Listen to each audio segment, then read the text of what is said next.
September 1st, 1992. The castle fills once more with voices that grate against the silence I've grown accustomed to during the summer months. Another year begins, and with it, the inevitable return of Potter. The boy somehow managed to miss the Hogwarts Express entirely, arriving instead in a flying automobile with the youngest Weasley boy, a Muggle vehicle, visible to 7 Muggles, according to the Ministry's correspondence. The audacity is breathtaking, though predictably Dumbledore saw fit to grant them mere dissension rather than the expulsion such recklessness warranted. I watched Potter during the feast, that familiar defiance set to his jaw, those eyes that are hers but contain none of her brilliance. He sat among his admirers, no doubt spinning the incident into another tale of heroic adventure. The Gryffindors hung on every word. They always do. The boy courts disaster as naturally as breathing, and I am left to wonder whether this is inherited arrogance from his father or something darker, a manifestation of whatever connection he shares with the Dark Lord. The staff meeting afterward was tedious. Lockhart has been appointed to teach defense against the dark arts. Gilderoy Lockhart. The appointment is an insult to the position and to anyone who has genuinely studied the dark arts. The man is a peacock, all flash and manufactured charm, devoid of substance. I observed him during dinner, noting the careful arrangement of his robes, the practiced smile, the way he positions himself to catch the light. He is a performer, not a teacher. Dumbledore's choices grow increasingly inexplicable. Pies of the defense position again this year, as I have every year since my appointment. The answer was the same polite deflection, wrapped in Dumbledore's maddening serenity. He believes I am not ready, or perhaps he fears what I might teach. The restriction chafes, but I endure it. Everything I do now is enduring. The dungeons are cold tonight. They're always cold. I prefer it that way. September 5th, 1992. Lockhart is worse than I anticipated. His first lesson with the second years involved releasing a cage of freshly caught Cornish pixies, and then cowering behind his desk when the creatures proved unmanageable. The students fled to me for assistance, their classroom in shambles, pixies still wreaking havoc throughout the corridor. I subdued the creatures with a series of efficient stunners, while Lockhart attempted to claim he had released them as a test of the students' practical skills. The man is a fraud. This much is evident. What remains unclear is how he has maintained his reputation for so long. His books are bestsellers, his adventures legendary. Yet I detect no genuine magical ability beyond basic charm work and an exceptional talent for self-promotion.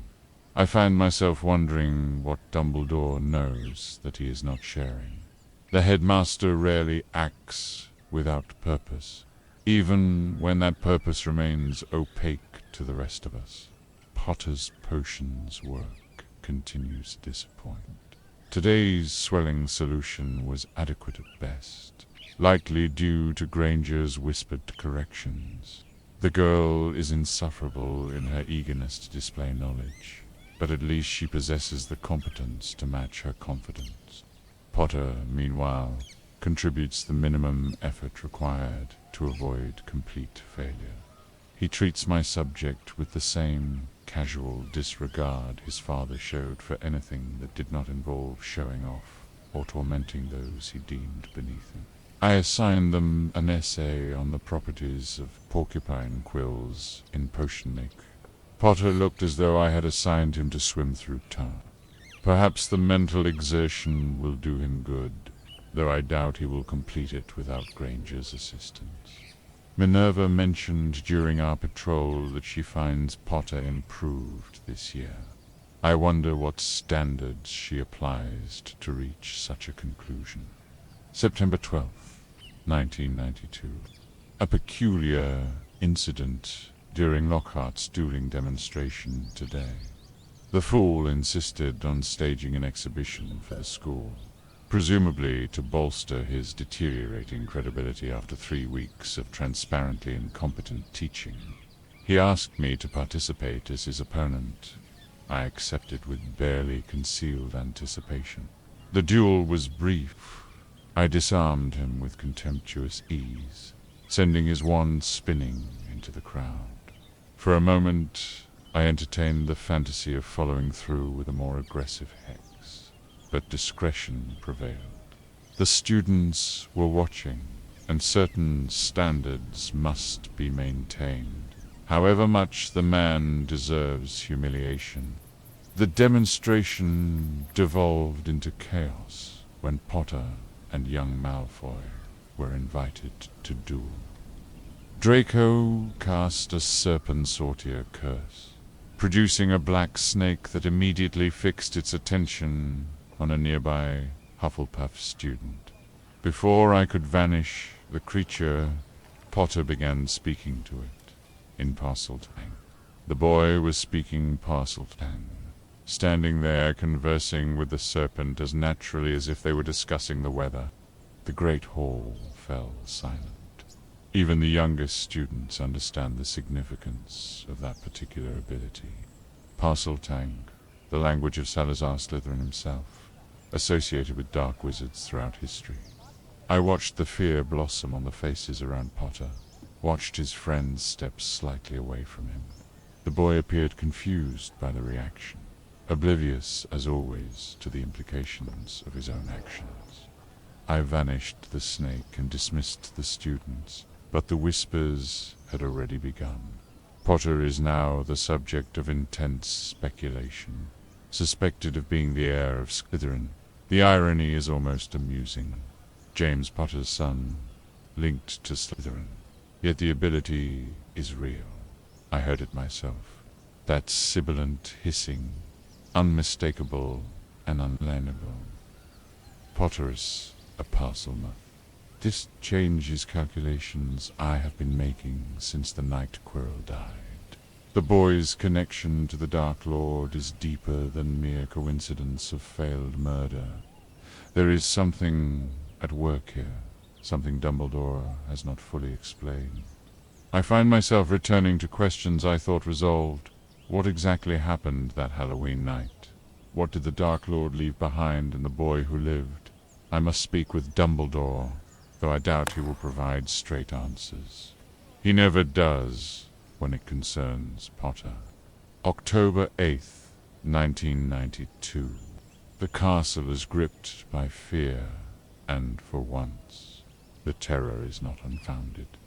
Mrs. Norris was found petrified 3 weeks ago, hanging by her tail from a torch bracket, eyes wide and glassy, body rigid as stone.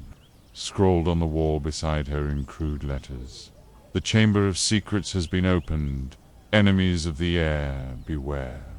The Chamber of Secrets, a legend I had half believed to be myth, a story told to first years, to instill respect for Hogwarts history. Yet there it was, the warning written in what appeared to be blood, and beneath it, Filch's cat transformed into a grotesque statue of herself.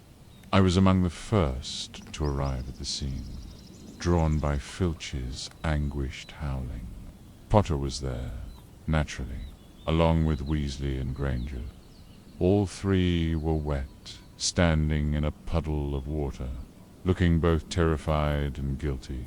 Potter's presence at every disaster is becoming a pattern too consistent to ignore.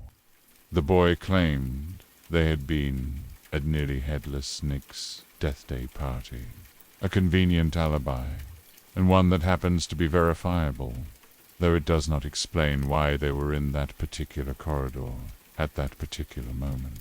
Filch, in his grief and rage, immediately accused Potter of murdering his cat. The suggestion was absurd. Petrification is not death, and whatever attacked Mrs. Norris possessed magic far beyond a second-year student's capability. Still, I found myself studying Potter's face, searching for signs of deception or hidden knowledge.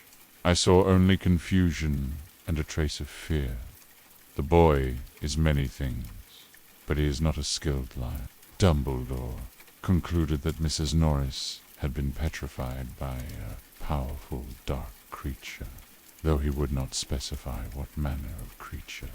He restored the cat to his office for eventual treatment and dismissed us with his characteristic unaffability. I wanted to press him for details, to demand answers about the chamber, but the moment was wrong. Too many ears listening. Since that night, the attacks have continued. Colin Creevey, a first-year Gryffindor, with an irritating habit of photographing everything, was found petrified in a corridor. Then Justin Finch-Fletchley and Nearly Headless Nick himself, both discovered frozen in the entrance hall. The students moved through the castle in packs, now eyeing each other with suspicion. The Slytherins openly speculate about who the heir might be, while Gryffindors, Hufflepuffs, and Ravenclaws whisper their fears that one of their own could be next. Potter remains the primary suspect in the minds of many. His ability to speak Parseltongue has not been forgotten. I have heard the whispers, seen the way students edge away from him in corridors. Even his own housemates seem uncertain. Only Weasley and Granger stand firmly by his side, though I notice Granger spends considerable time in the library, researching something she takes care to hide when staff approach. I have begun my own investigation. The attacks follow no obvious pattern in terms of timing or location, but the victims share certain characteristics. All are connected to Hogwarts life. All were alone, or nearly alone, when attacked, and none are pure-blood wizards. Mrs. Norris is a cat, but Filch is a squib. Creevey is Muggleborn. Finch-Fletchley is Muggleborn. The ghost presents an anomaly, but perhaps the creature, whatever it is, cannot distinguish between the living and the dead. This is about blood purity. The heir of Slytherin awakening some ancient monster to purge the school of those deemed unworthy. The ideology is repulsive, familiar, and deeply concerning. I spent too many years among those who believed such things, who acted on such beliefs. I know what this kind of thinking leads to, where it ends. I have been monitoring Draco carefully. The boy is capable of cruelty, his father's son in many ways, but this requires power beyond his years. Still, Lucius visited the school shortly before the attacks began, looking insufferably pleased with himself. The man is capable of anything if he believes it serves his interests or the interests of the Dark Lord's memory. I do not trust his proximity to these events. My potion stores have been secured with additional wards. Several ingredients have gone missing over the past weeks. Boomslung, skin, lacewing flies, bicorn horn. Precisely the components needed for Polyjuice potion. Someone is brewing that particular concoction, and I have suspicions about who, though no proof. Potter and his friends are planning something, I am certain. They are too quiet, too careful. Guilty people always try too hard to appear innocent. The castle is transforming into something hostile and afraid. I walk the corridors at night during my patrols, wand ready, expecting at any moment to encounter whatever creature stalks these halls. Part of me, the part trained in the dark arts, The part that learned to survive by being more dangerous than the threats around me relishes the challenge. The rest of me feels the weight of inadequacy. Defense against the dark arts should be my domain. Instead, I teach potions while Lockhart performs for the students, offering useless advice and theatrical reassurances that convince no one. Dumbledore seems unconcerned, or at least projects unconcern. He moves through the crises with his usual serene expression, offering cryptic observations and refusing to evacuate the school despite mounting pressure from the governors. I do not know whether this is courage or recklessness. With Dumbledore, it is often impossible to tell the difference. I returned to the site of Mrs. Norris's petrification tonight, examining the walls, the floor, searching for any detail we might have missed. The water was mentioned in the initial reports, but never explained. Where did it come from? The pipes, perhaps, but why there?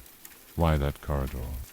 The answers are here, somewhere in the castle's ancient stones. I simply need to find them before another student is attacked, or worse. October 17th, 1990. The air in the castle is thickened into something metallic and restless, as if the very stones are listening for the next calamity. Even the torches along the lower corridors sputter uneasily, casting shivering light that bends at the edges like something trying to recoil from the shadows. The students feel it too. Their footsteps echo with more haste. Their conversations drop abruptly when staff pass by, and their eyes dart toward every creak of the plumbing. Fear ages children faster than time ever could. The pattern of the attacks continues to gnaw at me. I have walked those halls in near silence, counting paces, studying the angles of cracked tiles, running detection spells along the intersections of stone and pipe. The castle is a breathing creature, built on a lattice of ancient magic tied together by mortar and secrecy. Something moves beneath it. Something uses the bones of Hogwarts itself to travel. Tonight, I return to the corridor where Filch's cat was found. The stones remain damp in places where no logical source of moisture exists. The water gathers in thin rivulets that vanish as soon as they are traced. I cast a series of revealing charms. The results were inconclusive, but the echoes and the piping carried an odd, resonant depthus. If something massive had recently passed through. A fanciful interpretation, perhaps. Yet my instincts whisper otherwise. I have also begun a discreet review of Hogwarts maintenance records. Filch guards them with the tenacity of a starving wolf, yet they reveal enough. The plumbing system added centuries after the founders was grafted inelegantly into the castle's structure. Certain passages run far deeper than they should, looping into forgotten chambers or dead ends that would be inaccessible without significant magical intervention. My suspicion grows that the creature, whatever it is using these veins to move unseen. It is a horrifyingly efficient method, if true. No more troubling still is the behavior of certain students. Granger lingers in the library beyond her assigned hours, feigning surprise when I catch her scribbling notes beside ancient volumes she has no curricular reason to consult. Weasley looks guilty each time I glance his way, which is hardly new, but there is a sharpened edge to his anxiety now. And Potter watches the ceilings when he walks, as though expecting danger from above. Guilt, paranoia, or some premonition he does not yet understand. The boy is strained, quieter than usual. The whispers shadow him everywhere he goes. Parsiltang, heir of Slytherin, dark wizard in the making. It is unsettling to see him isolated by his peers, though I would never permit that sentiment to surface in public. I tell myself it is strategic concern.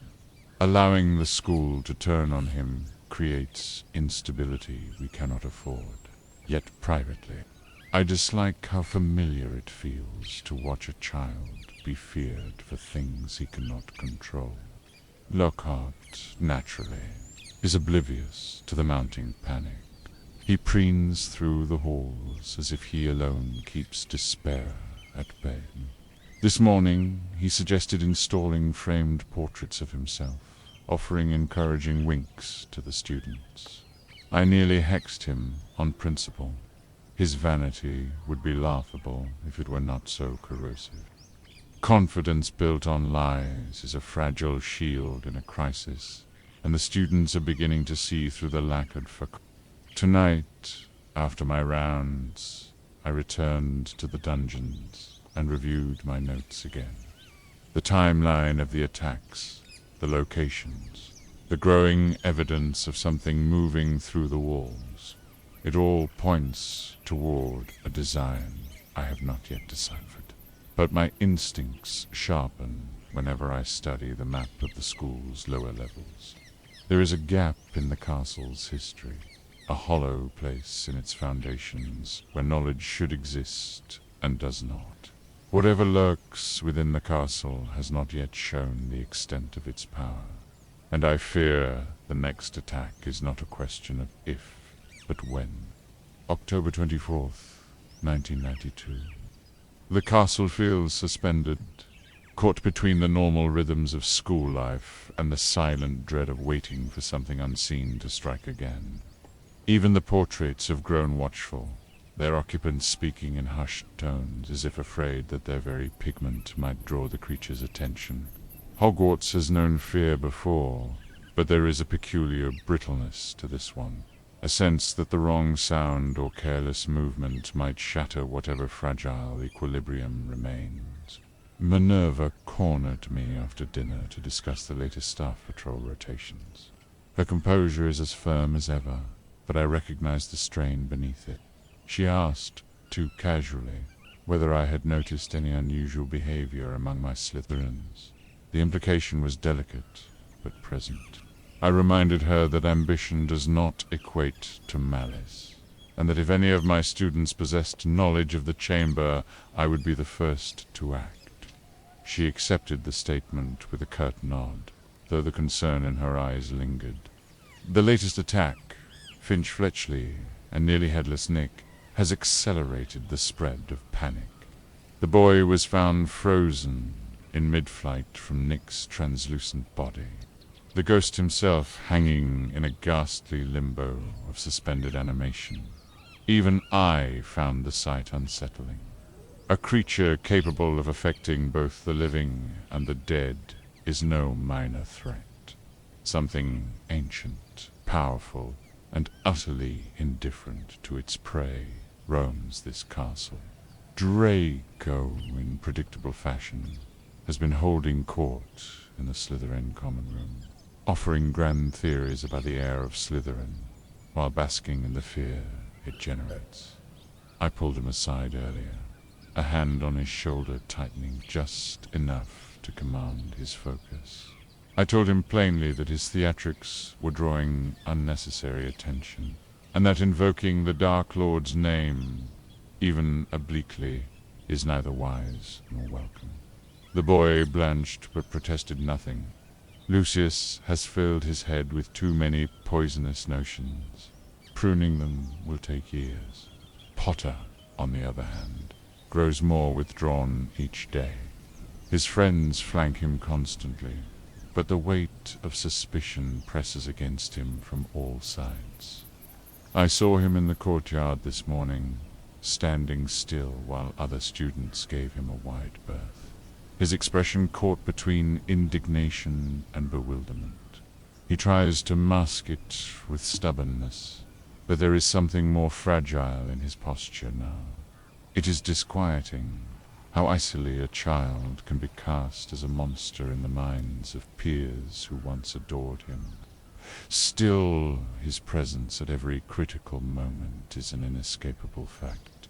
Every time the creature strikes, Potter is never far behind. Coincidence is a poor explanation.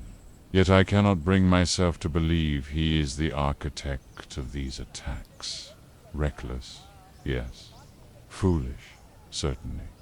But vicious, no. His talent for parseltang remains a troubling anomaly. That particular trait has entwined itself with the darkest chapters of wizarding history. Dumbledore, however, remains maddeningly unperturbed, as if Potter's oddities fit neatly into some vast pattern only he can see. During tonight's patrol, I stood for a long while before the darkened entrance to the deserted second-floor bathroom, the one haunted by the moaning girl who refuses to leave. The place reeks of mildew and old despair, an ideal nest for a creature that thrives in shadow. Yet, when I cast revealing charms, nothing surfaced beyond the expected pall of ghostly aura. Myrtle herself drifted above a stall, wailing theatrically about her eternal suffering. I asked her what she had seen during the previous attacks. She responded with the usual melodrama, offering nothing useful, but leaving me with the uneasy sense that she knows more than she is willing or able to articulate. The pipes beneath the floor groaned as I turned to leave, a deep, resonant vibration that pulsed up through the stone. I froze, wand half raised, listening. The sound faded as quickly as it came, perhaps merely old infrastructure settling, or perhaps not. Something is circling closer. I can feel it in the air, in the tightening pulse of the school's wards, in the strange hush that follows Potter down every corridor. The next move, I suspect, will be decisive, and I intend to be ready. November 2nd, 1992. The castle has entered a phase of quiet desperation, as though every archway and staircase is holding its breath. Even the suits of armor, normally content to mutter aimless complaints, stand in rigid stillness, their visors angled as if listening for footsteps that do not belong. I have spent more hours on patrol in the past fortnight than in some entire terms, and the silence of these halls no longer comforts me as it once did. It feels watchful. It feels aware. 3 nights have passed since the last attack, and the lull has not soothed the students. If anything, the absence of incident tightens the tension further. When a threat retreats, it does not reassure. It simply affords time for dread to calcify. Classes continue under the strained expectation that another scream, or worse, another silence, will shatter the illusion of order. During breakfast this morning, I observed Potter across the great hall. His shoulders were hunched in that way I have come to recognize. A child bracing for judgment while pretending to ignore it. The students around him kept their distance, leaving unnatural gaps along the Gryffindor bench. Even Weasley, fearless in his loyalty, seemed subdued. Granger sat with a stack of books beside her, flipping through pages at a pace that spoke of frantic research rather than genuine comprehension. The trio has secrets between them, poorly concealed ones. They exchange hushed remarks, meet each other's eyes with silent questions, and disappear at irregular intervals. I am certain they are pursuing some theory regarding the chamber, though what precisely they believe they will accomplish is uncertain. Children are prone to misguided heroics, Potter more than most. It is a trait inherited from his father, though Harry's recklessness lacks James's cruel edge. The boy is too earnest, too ready to fling himself into danger with an almost naive certainty that he must be the one to intervene.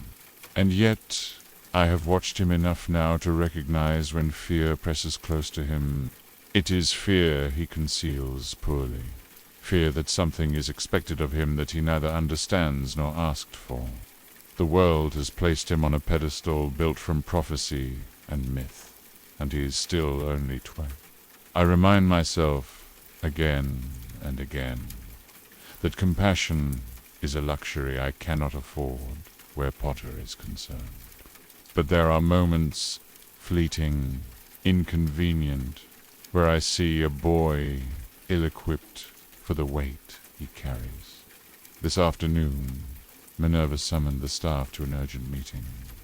The governors, it seems, have renewed pressure on Dumbledore to close the school. They claim to be acting for the welfare of the students, though the more perceptive among us know political maneuvering when we hear it. Lucius Malfoy's hand is evident. He has always admired the legend of Slytherin far more than the values the man actually lived by. It would please him greatly to see Dumbledore unseated, even temporarily. Lockhart arrived late to the meeting, glittering in robes better suited for a stage performance than an emergency council. He insisted, with his usual theatrical verve, that he has matters perfectly under control. The man is a vortex of incompetence. His presence drains the patience of every educator around him.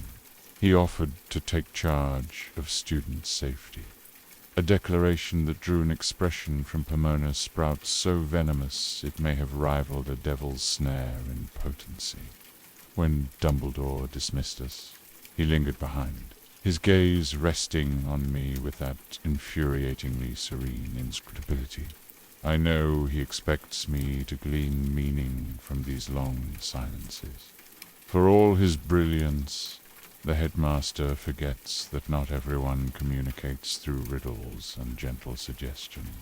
I sought to raise the issue of Potter's Parseltang again, to press him for clarification regarding the connection he seems certain exists between Harry and the Dark Lord.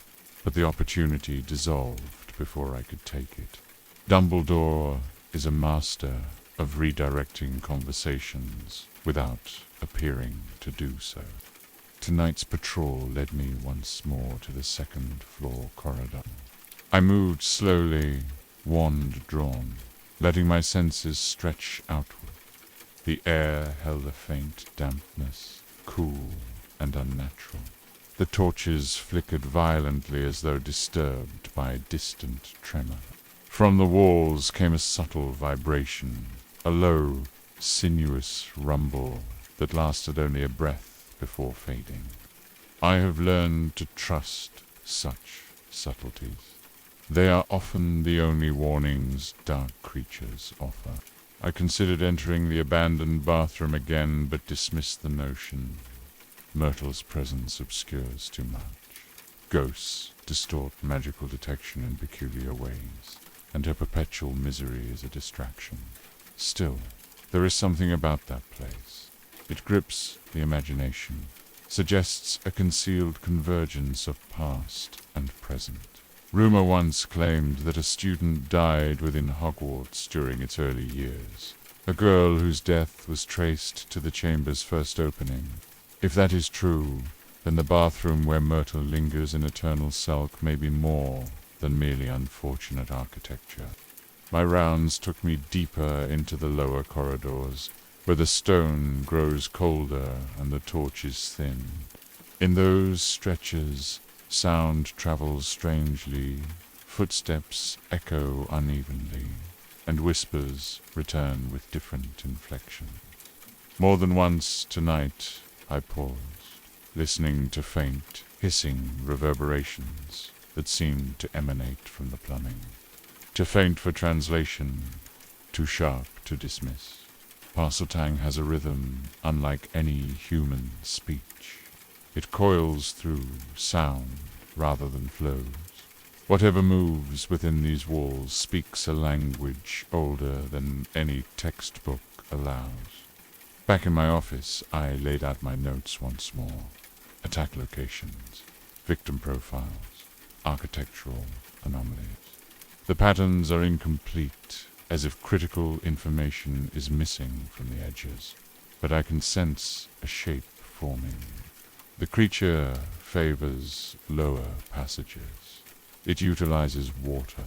It strikes swiftly and retreats without trace. It avoids pure bloods, but does not appear to distinguish ghosts.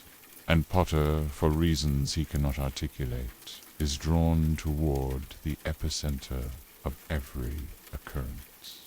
If the next attack occurs, it will confirm the trajectory, I suspect. And if it does, the true terror will begin, not merely for the children, but for all of us responsible for them. I refuse to let this monster remain unchallenged. The castle is my domain as much as any founder's name carved into history. I will not allow it to become a hunting ground. Not again. Not while I am here. November 10th, 1992.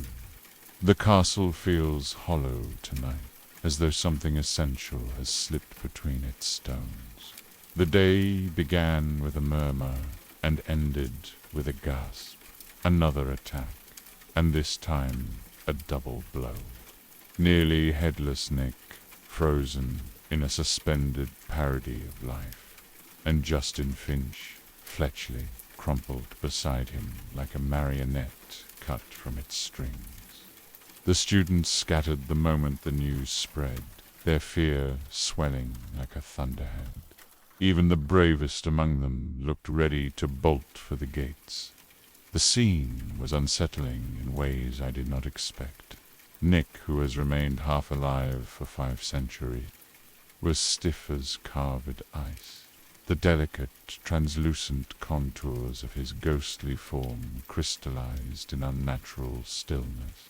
A ghost cannot be petrified by any conventional means. When I approached, I could feel the wrongness radiating from him like cold heat. Some ancient force had reached across the boundary between life and death, and stilled what should never be touched. It is a violation of the natural order, and I do not say that lightly. Justin was easier to examine, his eyes wide and fixed, his body rigid. The same signature as Mrs. Norris and Creevy, no wounds, no sound, instantaneous impact. Only the faintest trace of magical residue, too diluted to analyze. Whatever creature does this is efficient, leaving nothing behind but terror. Dumbledore arrived in that calmly striding way of his, robes swaying like the movements of a man already reasoning through a dozen possibilities at once. When he knelt beside Nick, a flicker, barely perceptible, crossed his features. Concern, yes, but also recognition. He knows what we face, or at least he has his own guarded theories. He met my eyes over the petrified ghost, and there was a depth there that unsettled me, as though he was silently urging, "Look closer, think deeper." I am trying. Lockhart blustered about counter-curses and signature reversal charms before offering to personally nurse Justin back to health. Poppy told him, through clenched teeth, that she would handle it. She practically shoved him out of the hospital wing afterward. If this catastrophe does not kill him, Pomfrey's patients might. Students are beginning to move through the corridors in trembling clusters. No one ventures alone. Even the Weasley twins have quieted. Their jokes die on their tongues before they can spark. When I passed a group of Hufflepuffs tonight, I heard one whisper that the castle is choosing its victims, and that Slytherin House knows more than they are admitting. I intervened before the speculation escalated into blame, though I suspect a few parents will be receiving frantic owls before morning. My Slytherins remain divided. Some are smug, believing themselves safe through bloodline alone. Others are genuinely frightened, realizing that a creature who petrifies ghosts is not beholden to any family tree. I had to deduct points from 2 fifth years who found it amusing to play snake-like noises at passing muggle-borns. The punishments did little to soothe the tension. Fear makes fools of even the most rational. As for Potter, I found him lingering outside the hospital wing after he and Weasley carried Justin inside. He looked pale, as though the very sight of the victims carved something out of him. When I stepped forward, he straightened, trying to appear composed. But his hands trembled slightly. He has the look of someone who hears footsteps behind him, even in daylight. The whispers about his being the heir have grown teeth. Every glance thrown his way is a blade. He has begun shrinking into himself, quiet, watchful, exhausted. It is unsettling how closely he mirrors Lily in moments of fear and confusion. I told myself I was studying him for signs of guilt, but the truth is more complicated and more irritating. During patrols tonight, I walked the length of the second-floor corridor multiple times, wand out, detection charms drifting across cold air. The place hums faintly, as though residual magic clings to the stones. A vibration in the pipes persisted long after the hall fell empty. A faint pulse, unnervingly rhythmic. Water pooled again, thin, almost invisible. My mind returns to the same conclusion. The creature uses the plumbing somehow. It is absurd and impossible, and yet the evidence insists. I wish I could dismiss these theories as paranoia, but paranoia has kept me alive more often than comfort ever has. The staff convened late this evening. Minerva is taut with worry, Pomona exhausted, Flitwick pale beneath his beard. Lockhart contributed nothing but noise. Dumbledore said little, which means he is thinking too much. He rarely withholds insight unless the truth is worse than speculation. The castle is bracing. We all are. Another attack will come. I feel it in the air, in the pipes, in the stones beneath my boots. And when it does, I fear we will understand just how little control we have left. November 18th, 1992. The castle has settled into a peculiar quiet, the kind that does not soothe but constricts. Even the portraits seem reluctant to speak.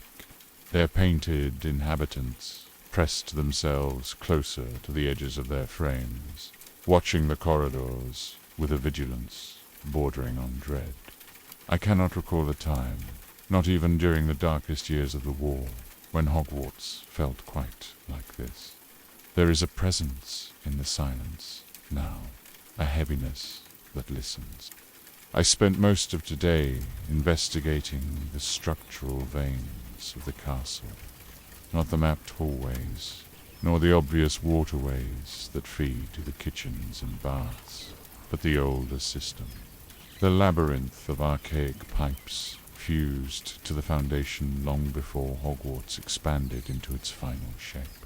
Much of this original construction is undocumented, a patchwork of magic and stonework that reflects the eccentricity of the founders themselves. Following these pathways requires an intuition I've honed through years of navigating both physical and magical architecture. And yet, even with that familiarity, I found myself disoriented more than once. In 2 separate corridors, near the lower stairwells, the ambient magic registered fluctuations, ripples, as though something heavy had passed through not long ago. Magical residue clung to the stone like humidity. When I knelt to examine one of the walls, a faint, sinuous vibration pulsed through it, the stone trembling beneath my fingertips. It reminded me, unsettlingly, of a heartbeat. If the creature uses these channels to travel unseen, it has an advantage few predators could dream of: concealment within the bones of the castle itself. That thought alone could keep me awake for hours. I visited that infernal second-floor bathroom again, though I had no desire to subject myself to Myrtle's theatrics. She was wailing on the ceiling when I entered, bewailing an insult delivered by a passing student. I ignored her and instead cast a set of spectral analysis charms on the walls and floor. The results were faint but unmistakable, traces of recent magical agitation in the water system. Something had moved through the pipes with enough force to disturb the enchantment layered into the infrastructure. When I asked Myrtle whether she had heard anything unusual the night of the last attack, she paused her dramatics long enough to recall a dreadful gurgling, followed by a splash that sounded like something enormous turning over in the water. Then, of course, she dissolved into tears. Her information is inconsistent, but the threads she offers are beginning to align with my suspicions. The students grow more restless by the day. At breakfast, several Hufflepuffs stared suspiciously at the Slytherin table, as though expecting snakes to slither from beneath the benches. A Ravenclaw boy refused to attend potions this morning, claiming the dungeon corridors are closer to the monster. His logic is almost correct, though his fear may be premature. If the lower levels offer such convenient access, it may only be a matter of time before the creature enters my own domain. Draco predictably has grown bolder in his speculation. He made a performance of examining the hallway where Justin was found, declaring loudly that the wrong people are being attacked. His implication was obvious. I pulled him aside afterward and delivered a sharply worded reminder that the dark arts are not a toy nor a game, and that invoking ancient prejudices will earn him consequences he does not yet understand. The boy bristled, but there was fear in his eyes when I spoke Lucius's name. Guilt, shame, or some mix of the two. It hardly matters. Fear can be shaped into caution if handled carefully. Potter continues to puzzle me. He moves as though bracing for an impact no one else can see. I passed him in the corridor today as he flinched toward the wall, eyes wide, head tilted, listening to something beneath the threshold of ordinary hearing.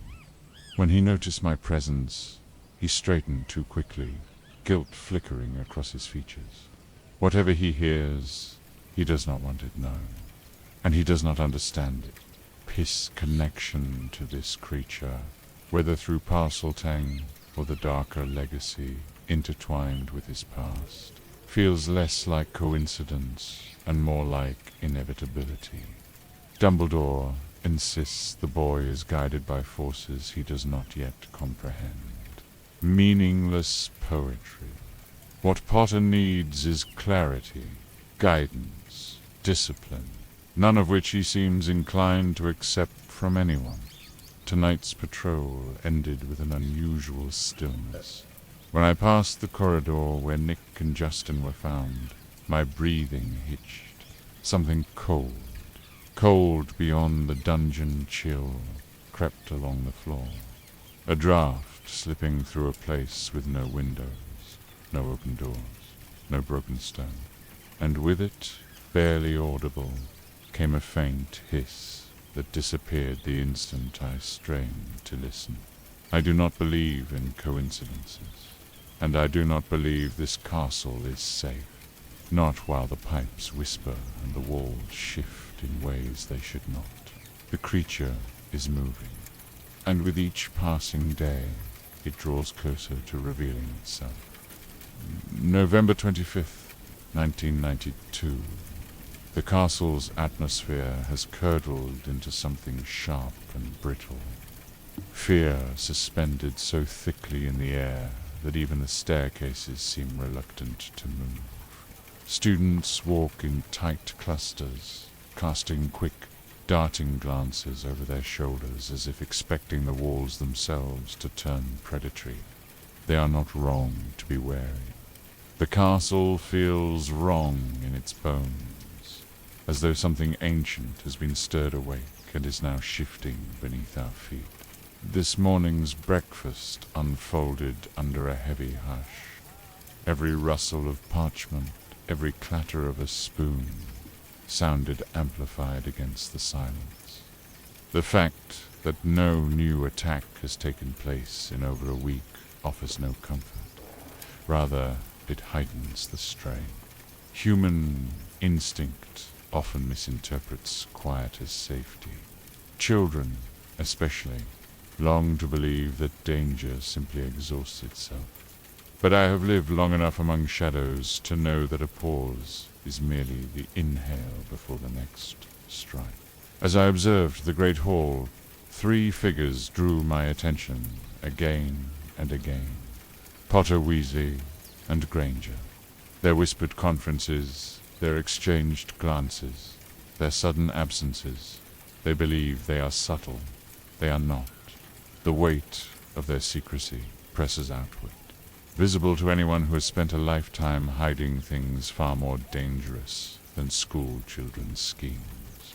Granger is deteriorating beneath the strain of whatever she is investigating.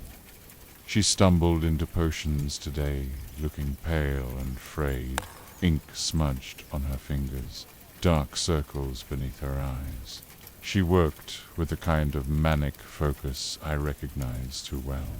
Some discoveries are burdens, not triumphs, and she carries one now.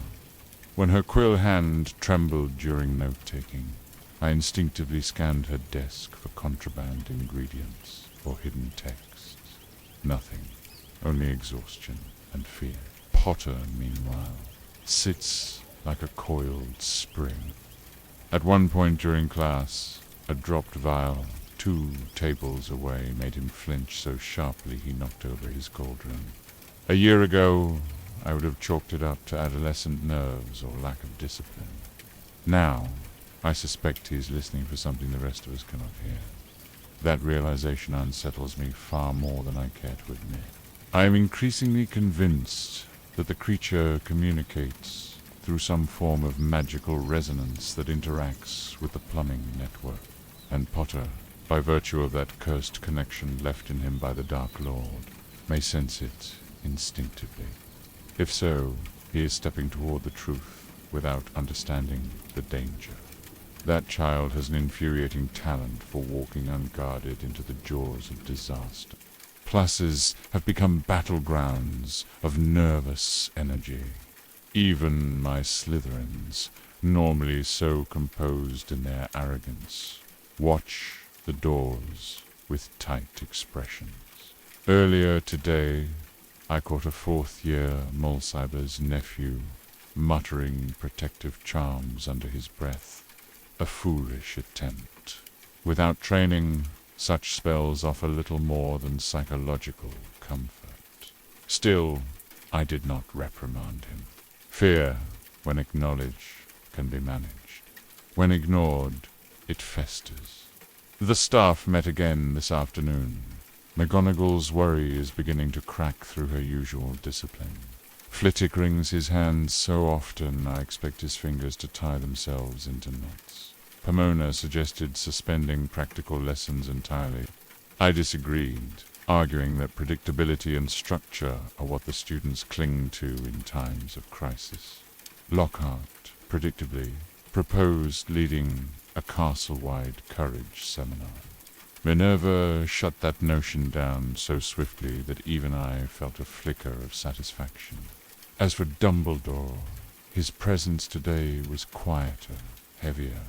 He looked at each of us as though measuring our strength, assessing what we will do when, not if, the situation escalates. There was a moment, brief but striking, when our eyes met and he gave the slightest inclination of his head, a request or a warning. I wish I knew which. After the meeting, I walked the length of the lower corridors, my wand drawn, though no sound disturbed the air. The dampness along the walls is worsening, thin spines of moisture creeping along the grout-like veins. When I pressed my palm to one particularly cold patch of stone, the chill seeped into my skin with unnatural intensity. Something massive has moved within these pipes recently. I can feel the lingering shift of displaced water, the echo of weight. This creature is not merely hunting, it is searching. For what purpose, I cannot yet decipher. But its choices are deliberate, calculated. Each victim fits a pattern that continues to narrow toward one inevitable conclusion. This threat is no random burst of dark magic. It is an agenda set in motion long before these students were born. And I fear the next stage of that agenda is drawing near. The castle waits. The children tremble. The walls whisper. And still we have no answers. December 2nd, 1992. Snow arrived overnight, settling over the grounds in a muffled shroud that does little to soften the tension within the castle. Hogwarts in winter usually carries a certain austere tranquility. Frosted windows, drifting flakes, and the faint scent of evergreen in the common rooms. But this year, the cold does not feel ornamental. It seeps into the stone itself, into the air between breaths, into the minds of the students who now refuse to traverse even a single corridor without looking upward, as though the ceiling might peel back and reveal fangs. Classes unfold with a strained, mechanical rhythm. Students attend because routine is the only semblance of stability left to them, not because they expect safety within these walls. Today, even the fifth years failed to produce a single cauldron of acceptable strengthening solution. Their hands shook, their focus splintered. I should have been irritated. Instead, I found myself scanning the dungeon shadows for the slightest movement, as though expecting something monstrous to slither from between the flagstones. This morning, I made a discovery I can no longer treat as incidental. The unused classroom on the second floor, the same one I have been monitoring since Granger began crawling around that particular wing like an uninvited apprentice, contained unmistakable evidence of unauthorized brewing. The scent alone revealed the truth before I even opened the door. Burnt lacewing, astringent bicorn musk, the faint, acidic sweetness of boomslang residues. Polyjuice, they brewed Polyjuice. The cauldron had been recently cleaned, but not thoroughly enough.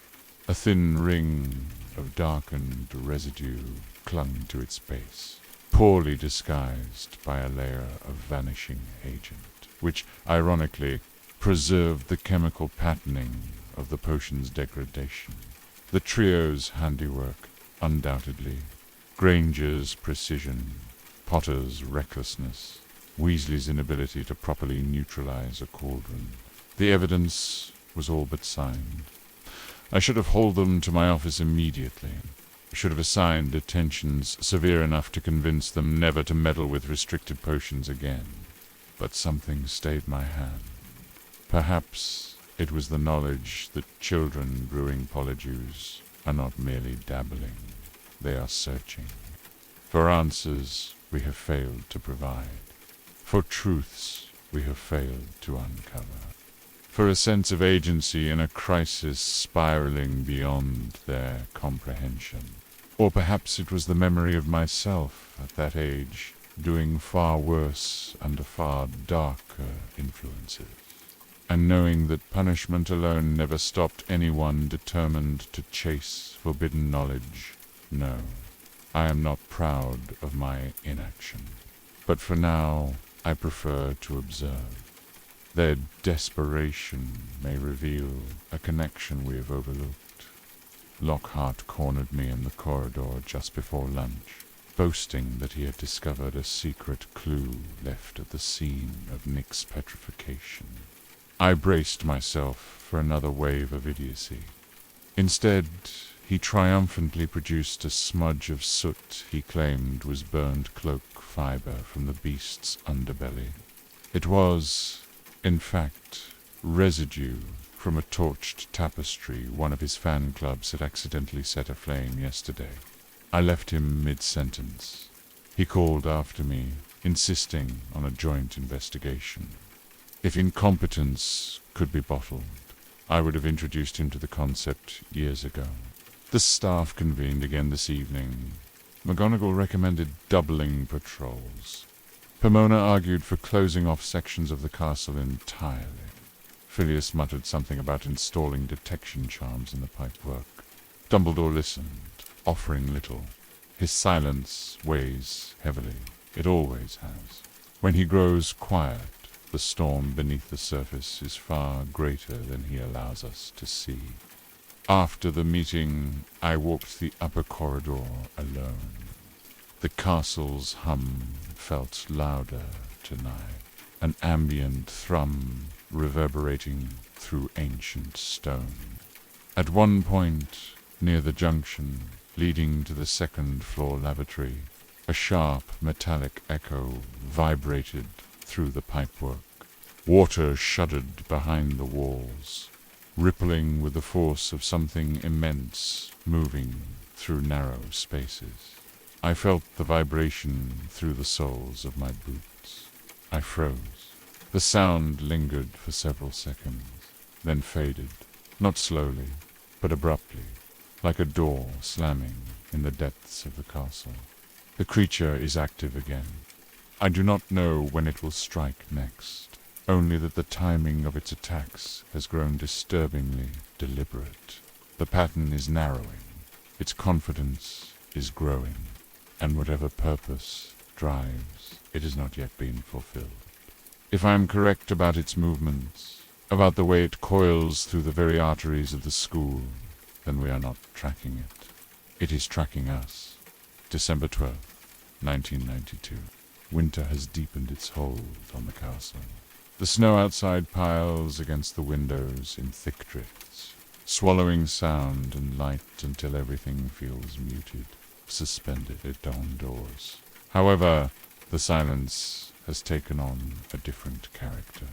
No longer the peaceful hush of winter, but something heavy, listening, as though the castle itself has become a great lung-drawing, slow, uneasy breaths.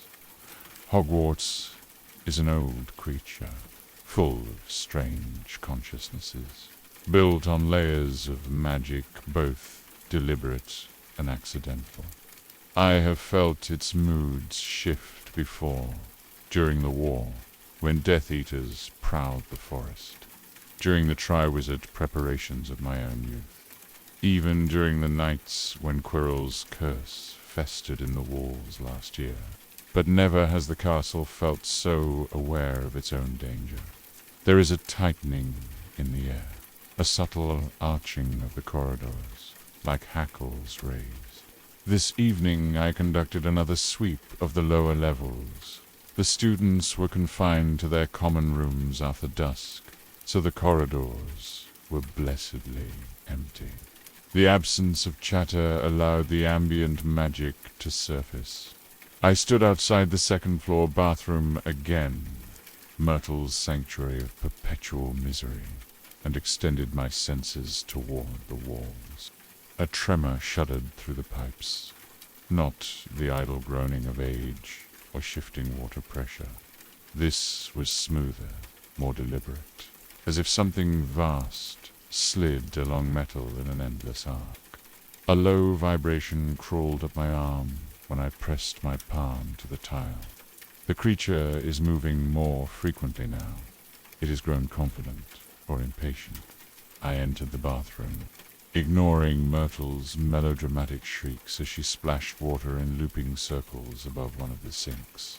The air was cold enough to bite. Frost had formed along the chipped porcelain, despite no open windows or drafts. My detection charms fluttered with faint readings.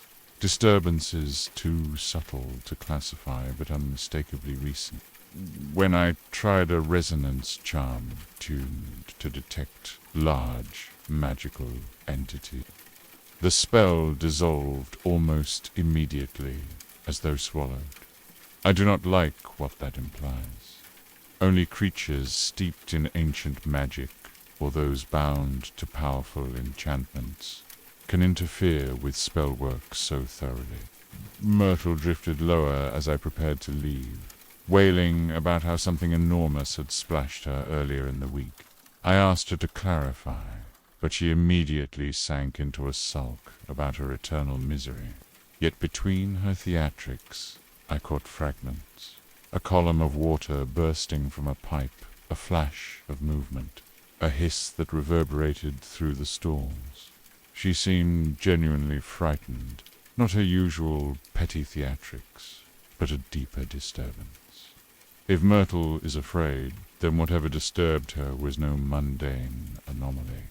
Above ground, the students have become restless and brittle.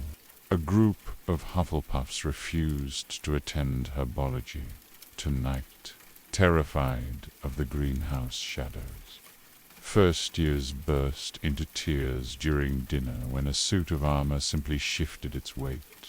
Even Slytherins, proud, posturing, self-assured, have lost their veneer of superiority. The older ones whisper in private, their eyes drifting toward drains and floor seams. Draco cornered me earlier, asking, in a tone that tried and failed to sound casual, whether monsters could enter common rooms. His bravado has thinned considerably. Lucius has filled the boy's head with too much mythology and too little reality. He cannot yet distinguish between grand legend and genuine danger. I told him that the Slytherin common room's wards would hold, though in truth no ward is absolute when an ancient creature moves unchecked. The staff met again at dusk. Minerva is fraying at the edges, though she hides it with admirable discipline. Pomona's patience has worn thin. She demanded that Lockhart cease giving expert advice to students about imaginary creatures. Phileas looks exhausted and worried, his voice trembling during the discussion. Lockhart, of course, seized the opportunity to propose leading a midwinter monster-hunting expedition, which prompted such a look from Minerva that he fell silent. A blessed rarity. Dumbledore observed us with that calm, searching gaze that suggests he knows more than he reveals. He said little, but his silence felt heavy, gathering meaning like dust on old shelves. I do not know whether he withholds truths to protect us, or because he believes we are not ready to confront them.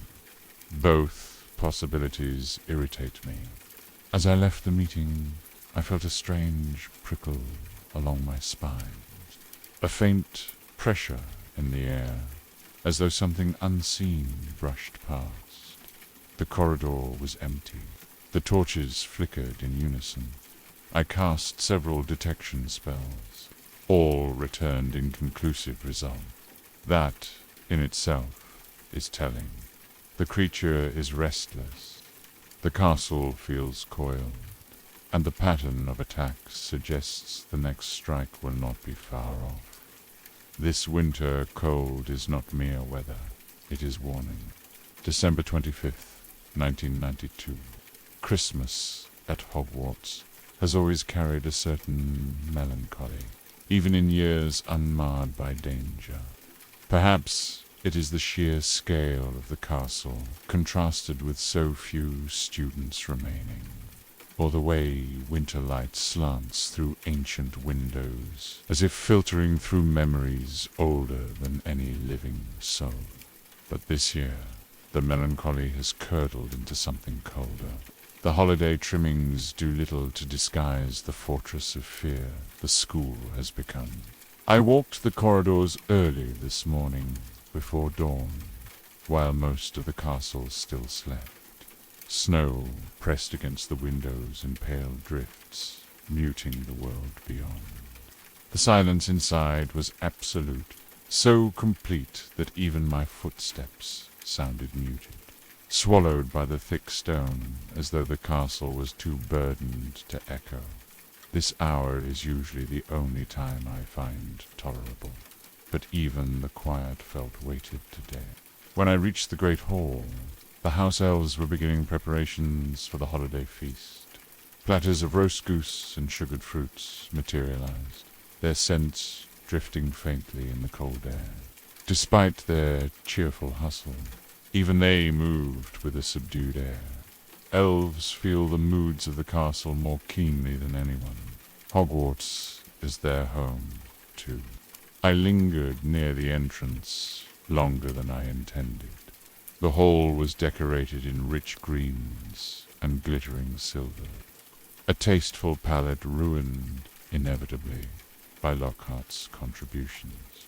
He had insisted on adding enormous golden wreaths enchanted to sing festive jingles in falsetto. Minerva silenced them after breakfast with a single look that could have petrified them faster than any monster. The students remaining, only a scattering from each house, clustered together as though proximity alone could offer protection. Potter sat among them, pushing food around his plate. He did not speak much. When he laughed, it was brief and too thin, like a sound borrowed from someone else. His eyes drifted toward the doors more often than toward his friends. He is hearing something. I am sure of it now. His reactions are not rehearsed, not calculated. They are instinctive moments of stillness, followed by a subtle tightening around his eyes. He listens to things no one else hears, and he fears them. I should have confronted him today, demanded answers. But Christmas morning, in a hall full of trembling children, was hardly the appropriate place to interrogate a boy already under scrutiny. There is a difference between vigilance and cruelty. I walk that line more often than I like. Later, I encountered him in the corridor outside the library. He froze when he saw me, as though expecting reproach, a ridiculous instinct. If I had wished to reprimand him, he would not have seen me coming. I asked where he was heading. He muttered some excuse about research. It was unconvincing, but not entirely dishonest. He and his friends have been hunting answers with the same clumsy persistence that drives him toward every catastrophe. I permitted him to go without comment. He seemed startled by the absence of reprimand. The truth is, I am observant enough to know that children seeking information may stumble into revelations adults have missed. They are unburdened by assumptions, unfettered by the limitations of caution. Idiotic, reckless, yes, but unpredictable. And unpredictability has its uses. The rest of the day passed in uneasy quiet. I spent several hours reviewing my notes again, rearranging details, attempting to form a cohesive map of the creature's movements. The patterns are close, too close. One or two missing pieces keep the entire structure from snapping into clarity. At dusk, I ventured to the second floor again. The bathroom was colder than usual, frost blooming along the cracked mirror. Myrtle whimpered from within one of the stalls, claiming someone had been splashing in her pipes again. When I pressed her for details, she dissolved into sobs. But beneath her wailing, I heard it, a faint scrape, a subtle shift of water. the reverberation in the metal beneath my boots, as though something enormous slid through a narrow passage far below. The creature is restless tonight. Christmas has always been a strange day for magic. Old spells stir, shadows stretch long. Perhaps ancient enchantments are more awake on nights like this. I left the corridor with a sense of something gathering, something approaching. Tonight feels like the calm before an inevitable break, and for the first time in years, I find myself wishing I could believe in the false security of holiday cheer. But Hogwarts does not grant such luxuries, not anymore. December 27th, 1992. The castle is quieter today, though not in any way that offers comfort. Rather, the silence feels altered, as if something in the very air has shifted, leaving behind a faint residue of disruption. It took little investigation to determine why. The children's Polyjuice experiment, ill-conceived from the start, reached its predictable and chaotic conclusion yesterday. I did not witness the incident directly. Minerva intercepted most of the damage control, but Hogwarts is a place where gossip moves faster than ghosts. Whispers drifted through the corridors this morning like stubborn smoke. 2 Slytherins reported that Draco Malfoy encountered strangers in his common room who claimed to be Crabbe and Goyle, yet neither boy remembered the encounter afterward. Draco, naturally, has inflated the tale to near legend already, insisting he was visited by spies or assassins or dark emissaries probing his lineage. The truth is far simpler and far more foolish. Potter and Weasley brewed Polyjuice. They swallowed it, and they used it to interrogate Draco Malfoy. A reckless plan by any standard, but also a revealing one.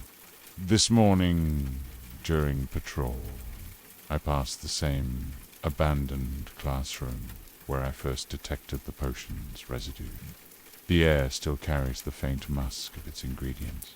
On a desk in the corner, the grain of the wood has darkened in a perfect ring, evidence of a cauldron burned hot enough to scarp. They tried to clean it, they failed. I skimmed a finger along the mark, thinking again of Lily, of her careful brewing, her steady hand, her instinctive mastery of subtleties. Potter shares none of her grace in potions, but he certainly inherited her audacity. Granger's absence from breakfast told me everything else I needed to know. If the Polyjuice caused a complication, likely due to an incorrect hair source, she will be incapacitated for some time. I have no desire to see her current state. She is a dedicated student and did not deserve the consequences of her friend's meddling. Yet these are the outcomes of inexperience colliding with ambition. If she survives the embarrassment, she may even learn something useful. As for Potter, I spotted him in the corridor later in the day. His movements were subdued, his expression drawn into that familiar tightness, guilt mixed with determination. He looked at the floor rather than my face, as if afraid I could read the entire Polyjuice debacle on his features. For a moment, just long enough to see beneath the mask, I glimpsed his anxiety. It was not the fear of punishment. It was the fear of still not knowing. Their attempt to interrogate Malfoy must have yielded nothing. Draco is a pompous brat, not a dark wizard. The trio chased the wrong shadow. Their theory collapsed in their hands. Good. Perhaps it will teach them that the truth they seek is far more elusive and far more dangerous than childish schemes can uncover. This afternoon I checked the dungeons for any magical aftershocks from the brewing. None significant, though the water lines beneath the room vibrated with heightened sensitivity. The creature stirs more easily now. The castle's understructure reacts with every shift it makes. My resonance tests picked up a stronger disturbance than before, deeper, longer, as though the creature moved recently and at speed.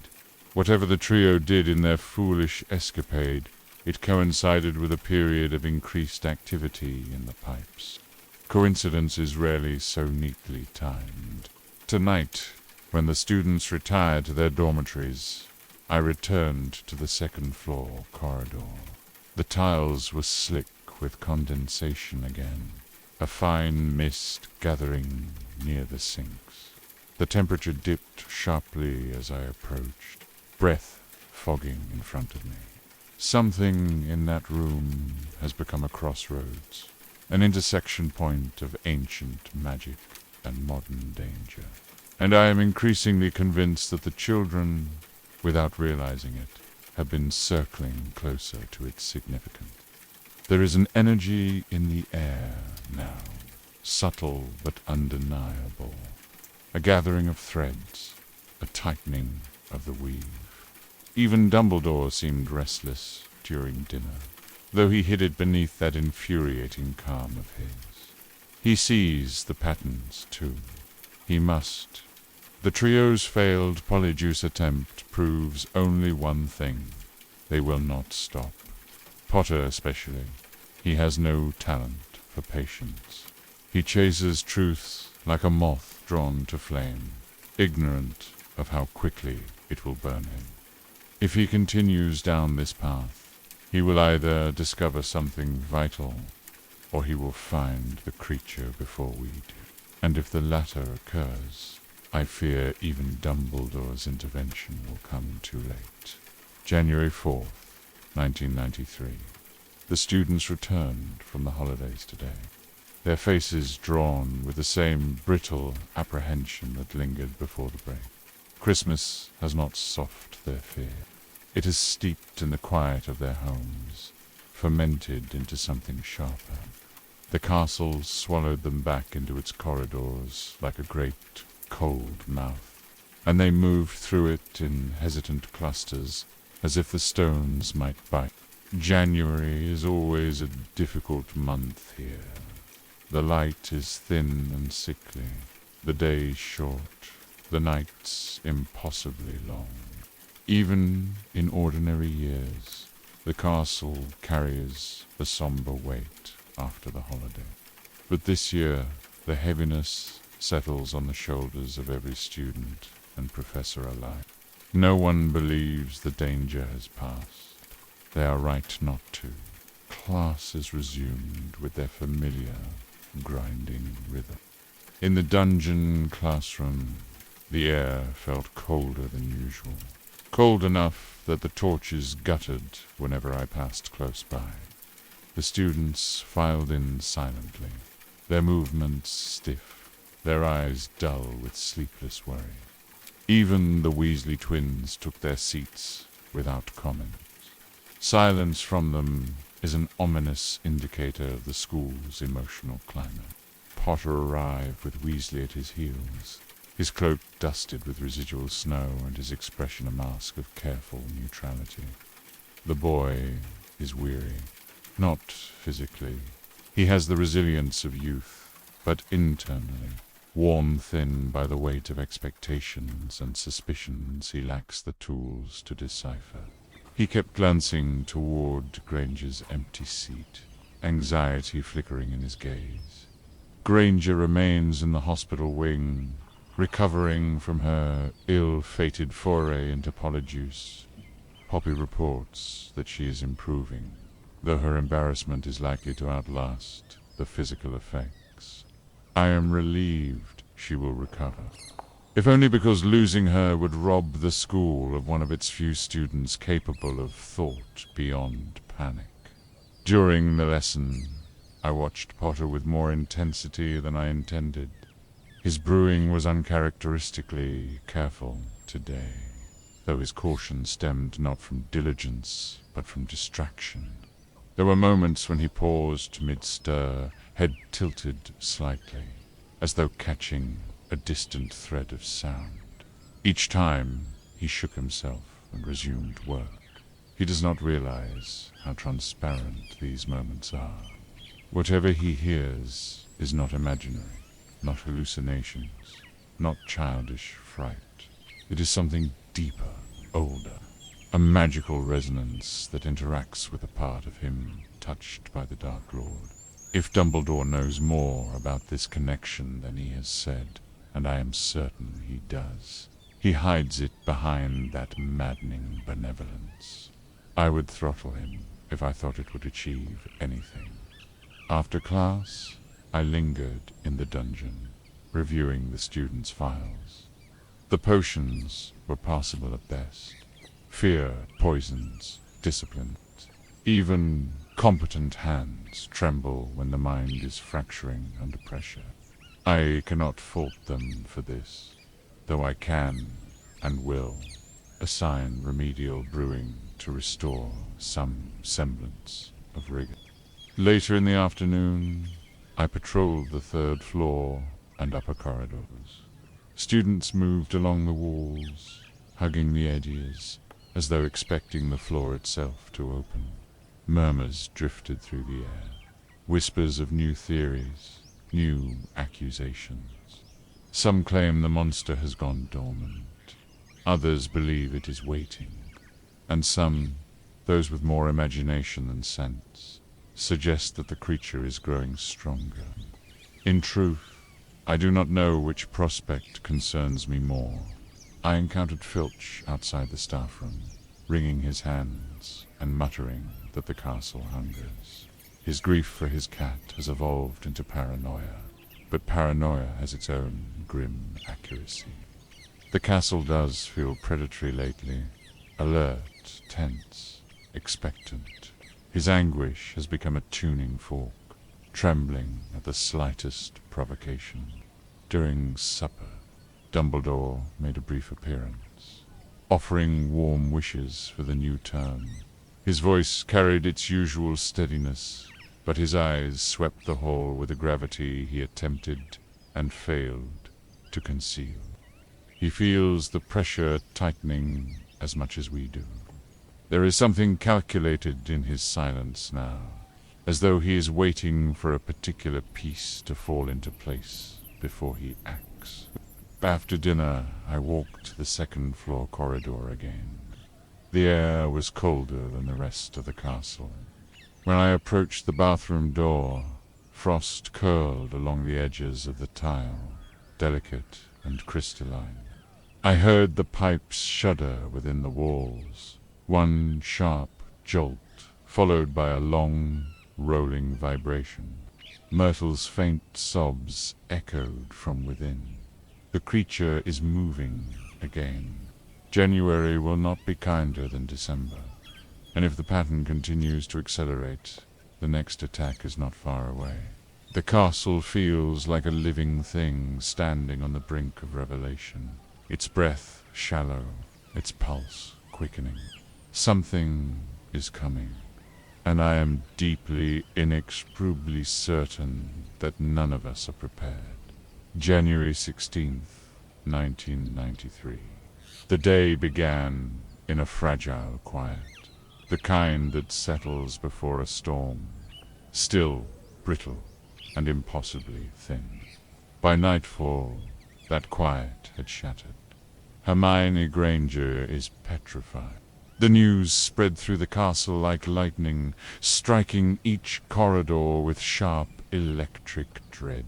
When Minerva's Patronus reached me, its silver form flickering with urgency, I knew before she spoke a single word. Fear has a signature of its own, and tonight it pulsed through the very ward lines of the school. I arrived at the scene within minutes. The corridor outside the library was cordoned off by a shimmer of protective spells. Granger lay rigid on the floor, eyes wide, frozen in an expression of sudden comprehension, not terror, but revelation. In her stiff fingers, crumpled slightly from the force of petrification, she held a torn piece of parchment, a clue, a solution. something she pieced together in that tireless mind of her. Poppy gently removed the fragment from her grip, its edges crinkling against the stone. Minerva examined it first, her face tightening, then passed it to Dumbledore. He did not speak. He only held it for a long moment, his eyes darkening with something heavy and solemn. I caught a glimpse of the page as he folded it closed. The image seared itself into my memory, a crude drawing of a serpent coiled through a network of pipes. A basilisk. It is almost laughable in its simplicity. The legend we dismissed as myth. The creature too old, too impossible, too steeped in ancient magic to survive into this age. And yet, what else petrifies with mere sight? What else slithers through pipes? What else carries the murderous legacy of Slytherin's ancient doom? Granger had solved it, a 12-year-old, brilliant, infuriating child. I felt an unexpected weight in my chest. Anger, grief, admiration. She may be irritating in the classroom, but she does not deserve this. None of them do. Potter and Weasley arrived breathless moments later. Potter's face drained of all color when he saw her. The boy looked like someone had struck him hard across the ribs. His eyes flicked from Granger's form to Dumbledore's expression, searching, pleading. He asked if she would be all right. His voice cracked. I said nothing. There was nothing to say. The staff gathered for an emergency council in the headmaster's office. The mood was suffocating. Phileas paced in sharp, rapid steps. Pomona wrung her hands, tears standing unshed. Even Hoach, usually bristling with confidence, was pale and still. Dumbledore placed the folded parchment at the center of the table. No one spoke for a long time.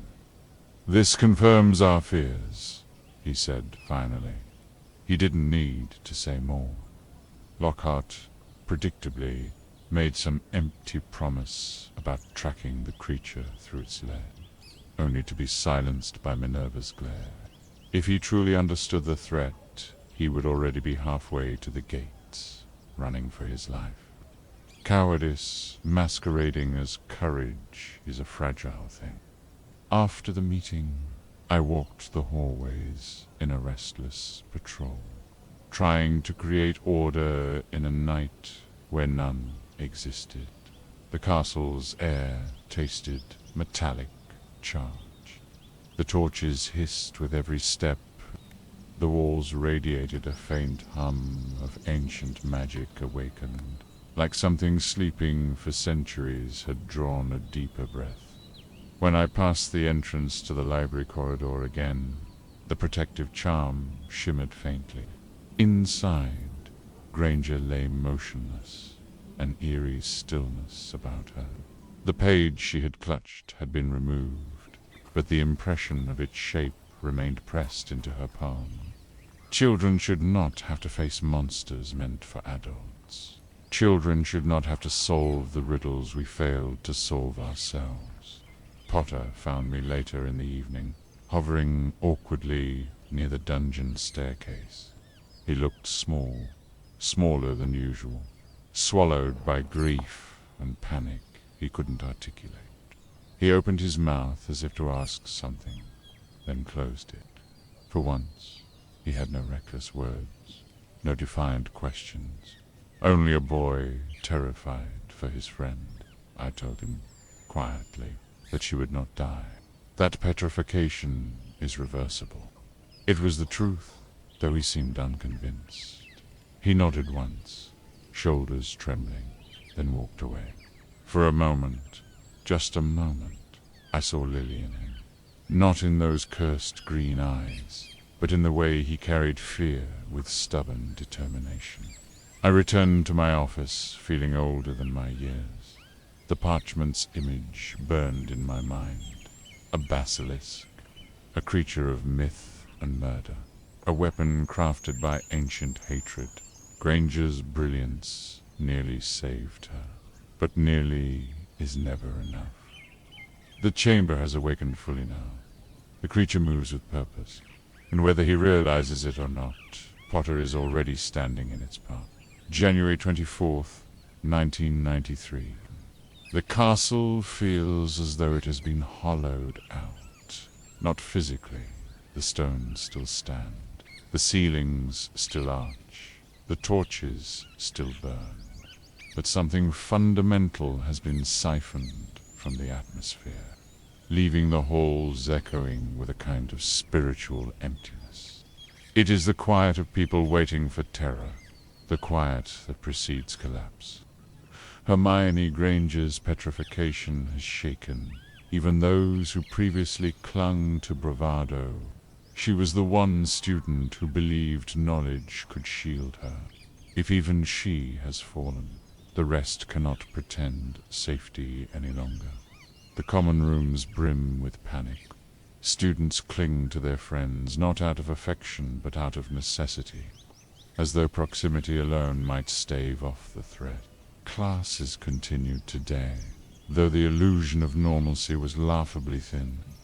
Potions, cauldrons simmered in uneasy silence. When I walked among the tables, students startled as though expecting my shadow to morph into a serpent. Even the Slytherins, who have worked tirelessly to project smug detachment, were subdued.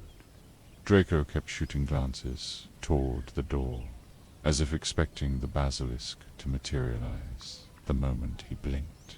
His swagger is unraveling. He is old enough to understand that blood purity is a laughable shield against ancient magic. Fear has a way of stripping illusions from even the most coddled. Weasley's grief radiates from him like a tangible heat. He has not left Potter's side since Granger fell.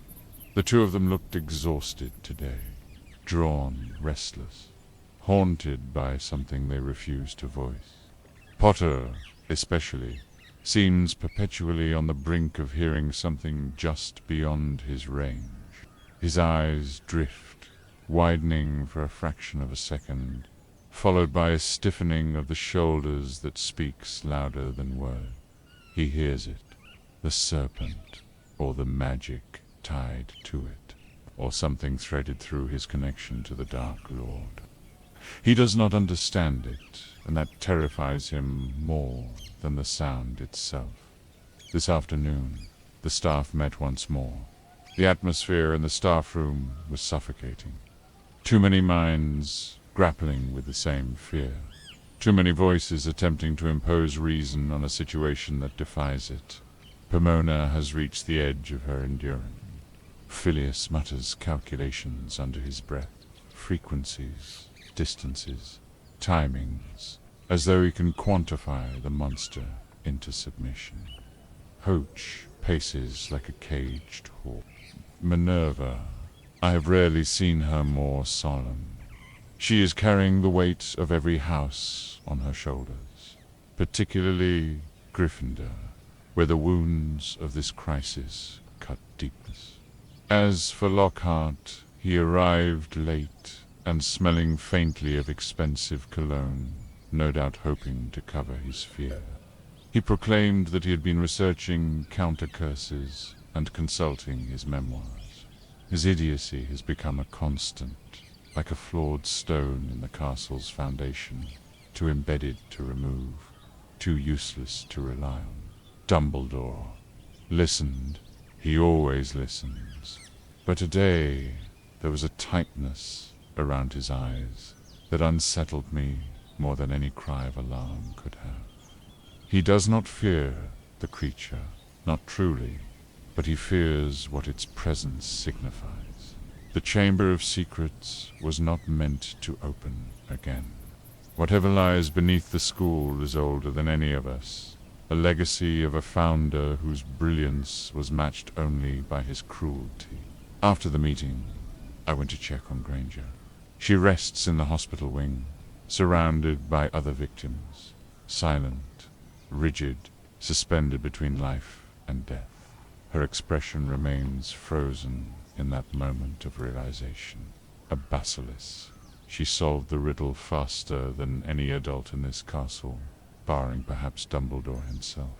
Her intelligence saved countless lives, just not her own. As I turned to leave, Potter slipped through the ward door. He stopped beside her bed, staring at her face with a quiet despair far older than his years. It is unnatural, the depth of pain that child carries. Pain left by the Dark Lord. Pain created by prophecy. Pain carved into him by fate long before he could speak. He whispered something to her, words too soft for me to catch. Perhaps an apology, perhaps a promise. I left him there. He deserved a moment of unobserved grief. Later, during patrol, I sensed something subtle but unmistakable. The castle's ward lines are shifting. It is not failure, not yet, but strain. A gentle warping, as though the magical infrastructure is bracing for impact. I paused at a junction between corridors and extended my awareness outward.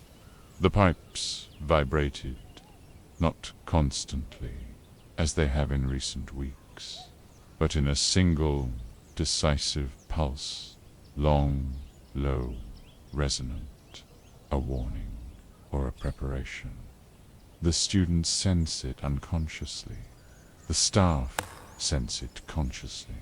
And I, standing in the dark corridor with my wand drawn, felt a cold certainty settle in my chest. The monster is not simply moving. It is choosing, preparing, aligning its next strike with chilling precision. The storm is tightening around us, and I fear the next blow will be far worse than any we have seen. February 3rd, 1993. The tension in the castle has reached a pitch so taut it seems a single misplaced whisper might snap it. Even the walls feel rigid, braced against a coming impact. I can sense it in the ward lines, the way they hum too sharply at night, the way the castle's magic pools along the corridors as if gathering itself for defense. Hogwarts is trying to protect its own, but whatever stalks us is older than these stones and carved from deeper magic. The governors convened today, or rather, they attempted to. Their owls have been arriving in droves, each letter laden with veiled accusations, officious demands, and thinly disguised panic. Lucius Malfoy's hand is evident in every line. His rhetoric slithers through the parchment. Clear failure of leadership, reckless endangerment, inability to guarantee students' safety. It is political theater wearing the mask of consent. Dumbledore reads each letter with composed indifference, then sets it aside as though filing it directly into oblivion. But I see the strain in him. The man carries too many burdens already. The governor's pressure is merely another thread pulling at the fabric of his leadership. This afternoon, I overheard a conversation between two Hufflepuff second years in the corridor. They were convinced Dumbledore will be removed by month's end. Their fear was palpable, not just for the school, but for what a Dumbledore, less Hogwarts, represents. The headmaster is more than administrator. He is the embodiment of safety for these children. Remove him, and panic becomes an open wound, and Lucius would welcome that. Chaos is fertile ground for influence.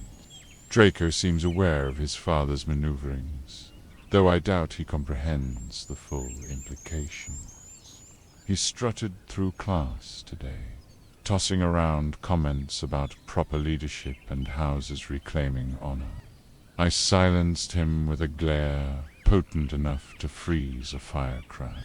The last thing this school needs is a child parroting his father's posturing. Potter, by contrast, moved through the day like someone pulled by strings only he can feel. He is paler than usual, shadows carved beneath his eyes. During lunch, I watched him freeze mid-sentence, gaze drifting upward as though tracking a sound that slipped beyond anyone else's hearing. A second later, he blinked, disoriented, uneasy, and forced himself back into conversation with Weasley. The boy is unraveling under pressures too deep for a 12-year-old to articulate. If he is hearing the basilisk or sensing its movements through some dark tether left by the cursed scar, it is a connection we should not ignore. But asking him directly would yield nothing. He guards his vulnerabilities with a stubbornness that infuriates and mirrors Lily in equal measure. The staff met again early this evening. Minerva's posture was rigid, her jaw tight. Pomona looks exhausted, nearly to the point of collapse. Flitwick's hands tremble when he reads reports. Even Hagrid, when he joined us briefly, wrung his hat until it resembled a twisted rag. Lockhart, Merlin Savers, has begun strutting around as though he expects to be named interim headmaster when Dumbledore is inevitably forced out. He declared today that he stands ready to offer strategic guidance in these trying times. He offered to lead the faculty in coordinated defense drills. He suggested we prepare public statements expressing our collective competence. The man is delusional. He preens in a vacuum of his own lies, completely unaware that the rest of us view him as a liability only slightly less problematic than the monster itself. After the meeting, I stayed behind with Dumbledore. Or rather, he lingered, and I refused to yield the moment. I asked directly, perhaps too sharply, what action he would take if the governors force his removal. His eyes drifted to the window, where snow spiraled in thin, restless flurries. He said only, "There are battles one must choose carefully, Severus." Then he dismissed me with a nod. That answer has not left my mind all night. During patrol, I passed the statue of Boris, the bewildered, and paused. The pipes beneath that section of floor gave a faint, rhythmic pulse, soft, steady, and unmistakably deliberate. The basilisk is moving less cautiously now. Its agitation is bleeding into the infrastructure. The castle senses the threat tightening. I touched the wall. Magic thrummed beneath my fingertips, a vibration so deep it resonated in bone rather than skin. A creature of this magnitude cannot be controlled by a child, which means someone or something else is guiding it. The governors push at one door. The monster pushes at another, and in the middle stands this fragile castle, bracing for whichever blow lands first. Something is nearing a breaking point. I can feel it. February 15th, 1993. Something is unraveling in the castle's unseen seams, subtle but unmistakable. There is a tension beneath the floorboards now, a pulse that moves through the pipes like breath. I felt it twice today during my rounds, once near the lower stairwell, once outside the charms corridor. A deep, sluggish vibration that faded the moment I strained to listen closer. The basilisk is restless, or perhaps purposeful. Both possibilities disturb me. The students remain trapped in a suffocating cycle of fear. Even those who try to bury their panic beneath routine betray themselves in small ways. A dropped quill producing a stifled shriek, a sudden draft prompting a flinch, the sound of shifting armor sending a class into rigid silence. Children should not live like this. And yet we persist, pretending that lesson plans and timetables can anchor a school that is slowly drowning in dread. Potter arrived late to potions this morning, nothing unusual in itself, but his expression was markedly distant, as if his mind had been tugged elsewhere, forcibly and without warning.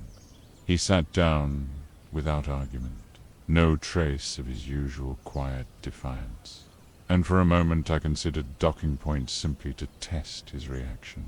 But then I noticed his eye, haunted, listening, not to me, not to the classroom, to something behind the walls.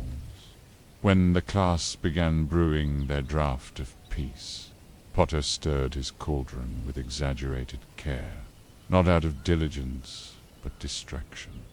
Twice he suddenly paused, head tilting minutely, gaze snapping toward the far wall.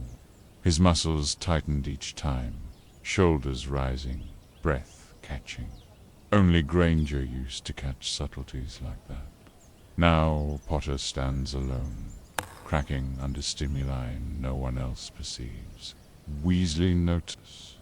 I saw the worry in the boy's freckled face. Even he knows something is wrong, though he lacks the language for it. He whispered to Potter once. Potter shook his head, jaw clenched, eyes hollow. During the final minutes of class, Potter jerked upright so sharply that several students gasped. A faint hiss, utterly imperceptible to me, must have brushed past his ear. His hand flew toward his scar before he caught himself. He thinks he hides it. He does not. Later, I found him alone in the corridor outside the greenhouse, gripping the stone wall with white knuckles, eyes shut as though bracing against some internal assault. When I stepped closer, he startled violently, wand half raised. The fear in his eyes lasted only a heartbeat before he forced his expression into something stony and evasive. I asked if he was unwell. He insisted he was fine. The boy lies with all the finesse of a concussed doxy, but I let it pass. Pressing him would yield nothing beyond panic. Potter's instinct is always to shoulder his burdens alone, an infuriating habit I recognize all too well from the child's mother. What troubles me more is this. He is not merely anxious. He is connected to something, drawn, pulled, listening to sounds we cannot hear, sounds meant for him alone. I spoke briefly with Dumbledore this evening. His eyes followed me with a somber gravity that made my skin crawl. When I mentioned Potter's behavior, the listening, the sudden flinches, the way he drifts toward areas affected by pipe disturbances, Dumbledore grew quiet, too quiet. Then he said, Harry's path is shaped by forces we cannot fully comprehend. A maddeningly vague, useless statement. I wanted to shake him, force answers from him, but I held my tongue. He does not yield truth to force. Staff tensions worsen by the day. Minerva's patience is worn razor thin. She snapped at Lockhart during breakfast, silencing him so thoroughly that the man nearly swallowed his own tongue. Hermione frets over every missing seedling in her greenhouses as though each one heralds catastrophe. Phileas mutters calculations into his beard, reworking probabilities of attack patterns with shaking hands. Even Hagrid has grown subdued. That alone should terrify everyone. Meanwhile, the corridor outside Moaning Myrtle's bathroom grows colder each evening, unnaturally so. When I patrolled there tonight, my breath smoked in front of me. The pipes under the floor emitted a low, rhythmic hum that pulsed like the heartbeat of a slumbering beast. It is moving closer to the upper castle. That fact alone makes my stomach tighten. We are nearing a hinge point, one of those moments in time where events begin to narrow, funneling toward inevitable consequence. Potter hears the serpent. The serpent seeks something, and the castle braces for impact. It is only a matter of time before everything unravels, and when it does, I fear it will hinge on the choices of a 12-year-old boy already drowning beneath weight he never asked to bear. February 28th, 1993. I am rapidly losing patience. An impressive feat considering how much of my life has been spent cultivating irritation into an art. But today, Lockhart tested the limits of even my considerable restraint. If the Basilisk does not kill him, I may, in response to mounting panic and undoubtedly to bolster his own sagging reputation, he decided to host a school-wide safety demonstration in the Great Hall. The announcement alone sent a ripple of dread through the staff room. Minerva's eyebrows nearly left her forehead. Flitwick emitted a faint groan. Dumbledore, for reasons known only to him, allowed it. I attended not out of confidence, but obligation. Someone had to be present to intervene when, inevitably, Lockhart's buffoonery turned catastrophic. He began with a flourish that would have embarrassed a stage magician. Glittering robes, arms thrown wide, a grin too bright for the dim February light. Students huddled together, suspicious and exhausted, clearly expecting another fiasco. They were not disappointed. Lockhart unveiled an array of defense techniques allegedly gathered from his travels. The first involved a ridiculous wand flourish, meant to repel serpentine attackers.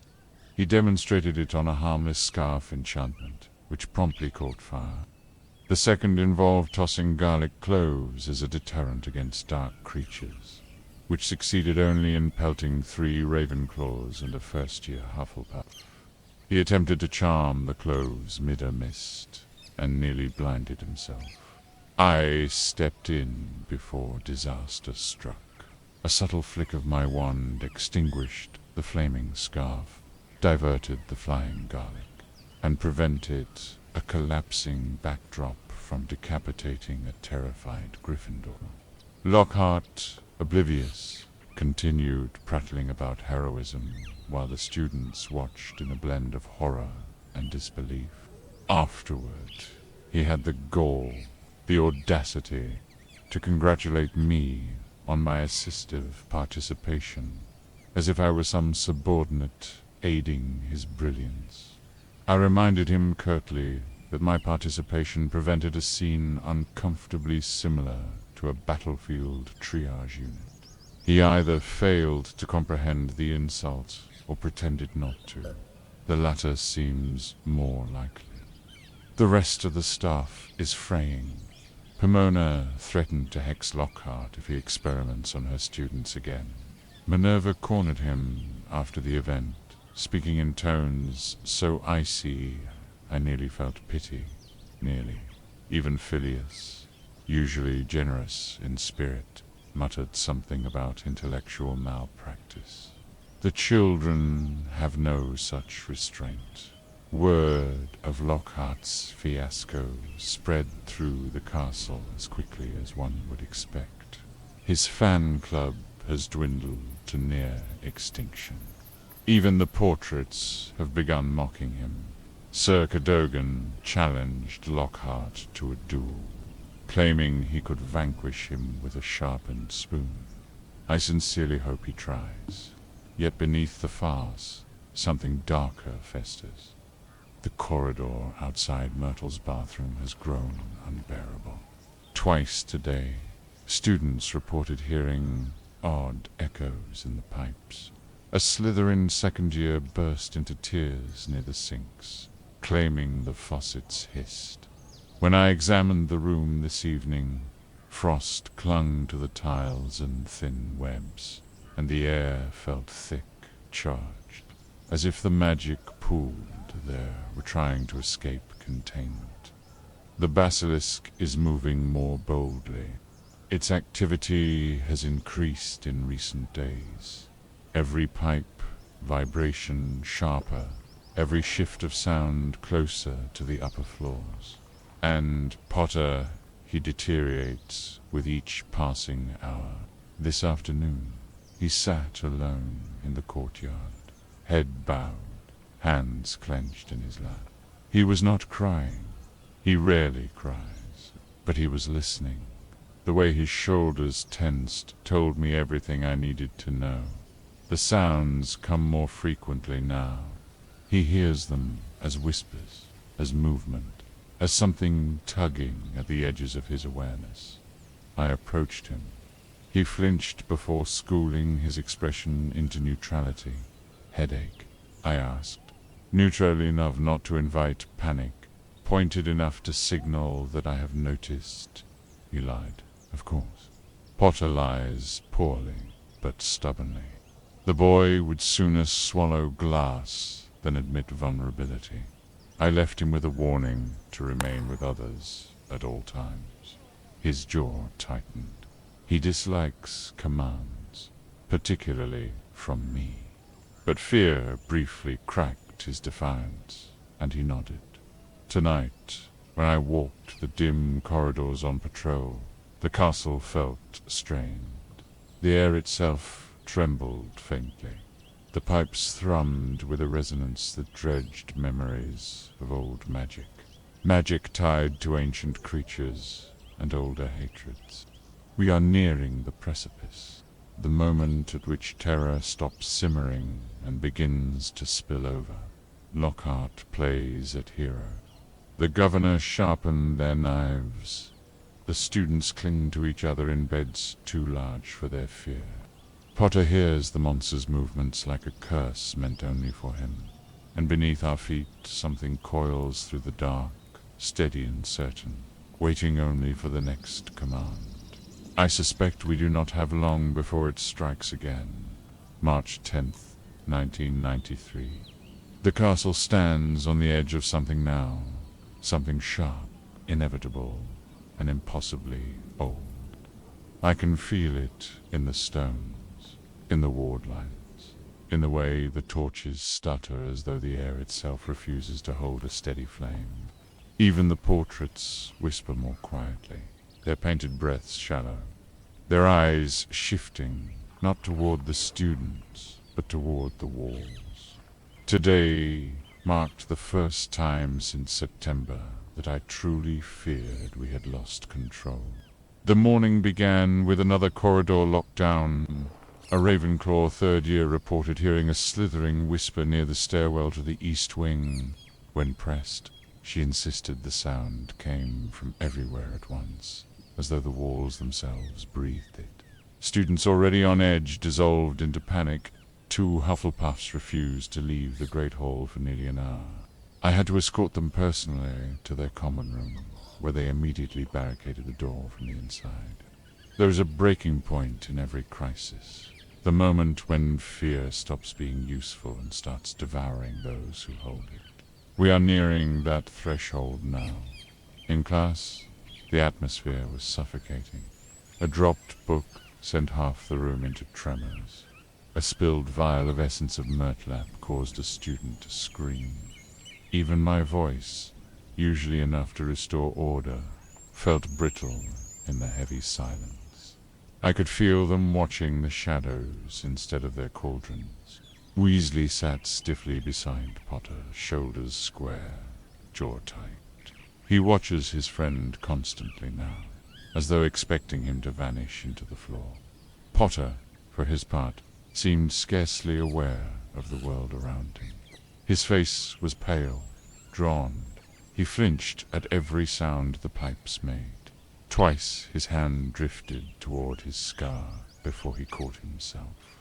His eyes have taken on that haunted, searching quality again. Something is calling to him, or warning him. I cannot determine which possibility is worse. After class, I found him lingering in the corridor, staring at a section of stone as though listening to something beneath it. When he noticed me, he stiffened, feigning distraction.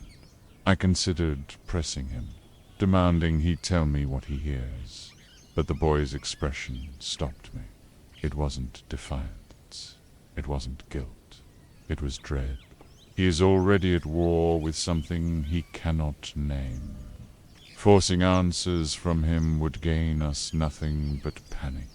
The staff met in the afternoon, though Meaton poorly describes the frantic, fractured discussion that took place. Minerva insisted we begin house-by-house escorts to lessons. Flitwick argued we should suspend classes entirely. Pomona suggested every student sleep in the Great Hall under guard. Hags were mentioned, shield charms, evacuation protocols. Arguments overlapped into a cacophony of fear. Lockhart, Merlin, Preservus, volunteered to investigate the creature personally, claiming that he had nearly cornered it last night. A lie, of course. Minerva nearly hexed him on the spot. Even Dumbledore's patience thinned. He spoke sharply enough that Lockhart turned the color of sour milk. During the meeting, the floor beneath the staff room vibrated. A single, shuddering pulse, stronger than any I have felt yet. Every conversation died instantly. It was not imagination. It was not infrastructure shudder. It was the basilisk, moving close. Dumbledore's expression flickered. Fear, perhaps, or grim recognition. I cannot say. He dismissed us soon after, instructing us to double patrols and remain vigilant, as though we are anything else. This evening, patrol was chaos. Students scrambled indoors the moment the bells rang. Doors slammed, curtains twitched. Even Peeves remained curiously silent, hovering near ceilings as if afraid something might strike from the floor. Near the second-floor bathroom, I felt it again, the temperature dropping, water trembling in the pipes, magic pooling like static. The room beyond the threshold groaned with ancient pressure. Myrtle wailed somewhere inside, not theatrically, but with a pitch of genuine terror that I have never heard from her before. The basilisk has grown bold, too bold. It no longer slinks unseen. It prowls, and the castle knows it. When I returned to my quarters, I stared at the map of Hogwarts laid across my desk. The paths of the pipes, the pattern of attacks, the proximity of echoes. Every line converges. Every tremor aligns. We are reaching the limit of time. The next strike will leave no room for recovery. Tonight, the castle feels like a held breath, tense, unsteady, waiting for the break. And I fear, deeply, privately, that when the break comes, even Dumbledore may not be enough to mend what follows. March 22nd, 1993. It happened tonight. The moment I have dreaded, not because it was unexpected, but because it was inevitable. Dumbledore has been removed from Hogwarts. The castle feels it already. The shift was immediate. A hollow recoil through the ward lines, as though the very magic of the school gasped.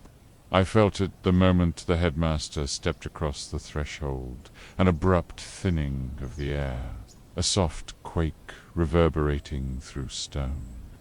Hogwarts is an old creature, and Dumbledore has been its anchor for decades. Losing him is like plucking a keystone from an arch and hoping the structure will forget to collapse. The day began in uneasy quiet, punctuated by anxious whispers that grew louder as evening approached. The governors had been circling for weeks, their letters dripping venom, posturing as protectors of propriety. But now, emboldened by fear and by Lucius Malfoy's ceaseless manipulation, they struck. Lucius arrived at the castle half an hour before sunset, sweeping through the doors with calculated self-assurance. His posture was immaculate, his smile the polished blade of a man who mistakes influence for intelligence. Draco trailed behind him, wide-eyed and brittle. No doubt he had been coached to appear proud. The boy failed. Fear bled through every gesture. I crossed paths with Lucius in the corridor outside the headmaster's office. He paused, giving me the oily smile he reserves for occasions where he believes himself victorious. "Severus," he drawled, voice dripping with false civility. "A pity it has come to this." I offered him a cold, emotionless stare. "You overestimate your own importance," I replied. He narrowed his eyes, but did not linger. Cowards rarely do when faced with someone capable of meeting their gaze. When I reached the office, the door was already open. The governor's Dumbledore's so-called peers stood stiffly, avoiding each other's eyes. Their fear was palpable, yet they clung to Lucius's rhetoric as if it were a lifeline rather than a leash. Dumbledore stood at the center of the room, calm as ever, his hands clasped lightly behind his back. He looked neither surprised nor wounded. If anything, he appeared gently resigned, as though he had foreseen this moment long before any of us dared to imagine it. Lucius presented the dismissal order with triumphant poise, though his voice trembled at the edges. Even he fears the consequences of his actions, though he will never admit it. Dumbledore listened to their accusations of inability to ensure safety, negligence, failure to protect students. He nodded once, and then he accepted. That was the moment something cold bloomed in the pit of my stomach. He accepted.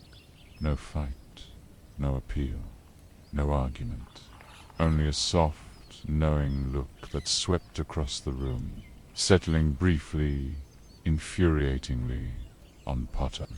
The boy had arrived moments earlier, breathless, frantic, insisting that someone had been taken, that the monster was active again. His words reverberated through the office, childish in tone, but deadly in contempt. I believed him instantly. So did Dumbledore. He did not say so aloud. Instead, with that quiet gravity that has always unnerved me, he told the boy, "You will find that I will only truly have left this school when none here remain loyal to me." The room shivered with the weight of that truth. The castle itself seemed to expand around the words, as though absorbing them.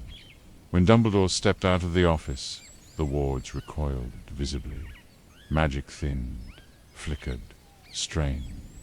I felt it like a slap to the senses. Potter stared after him, green eyes wide and terrified.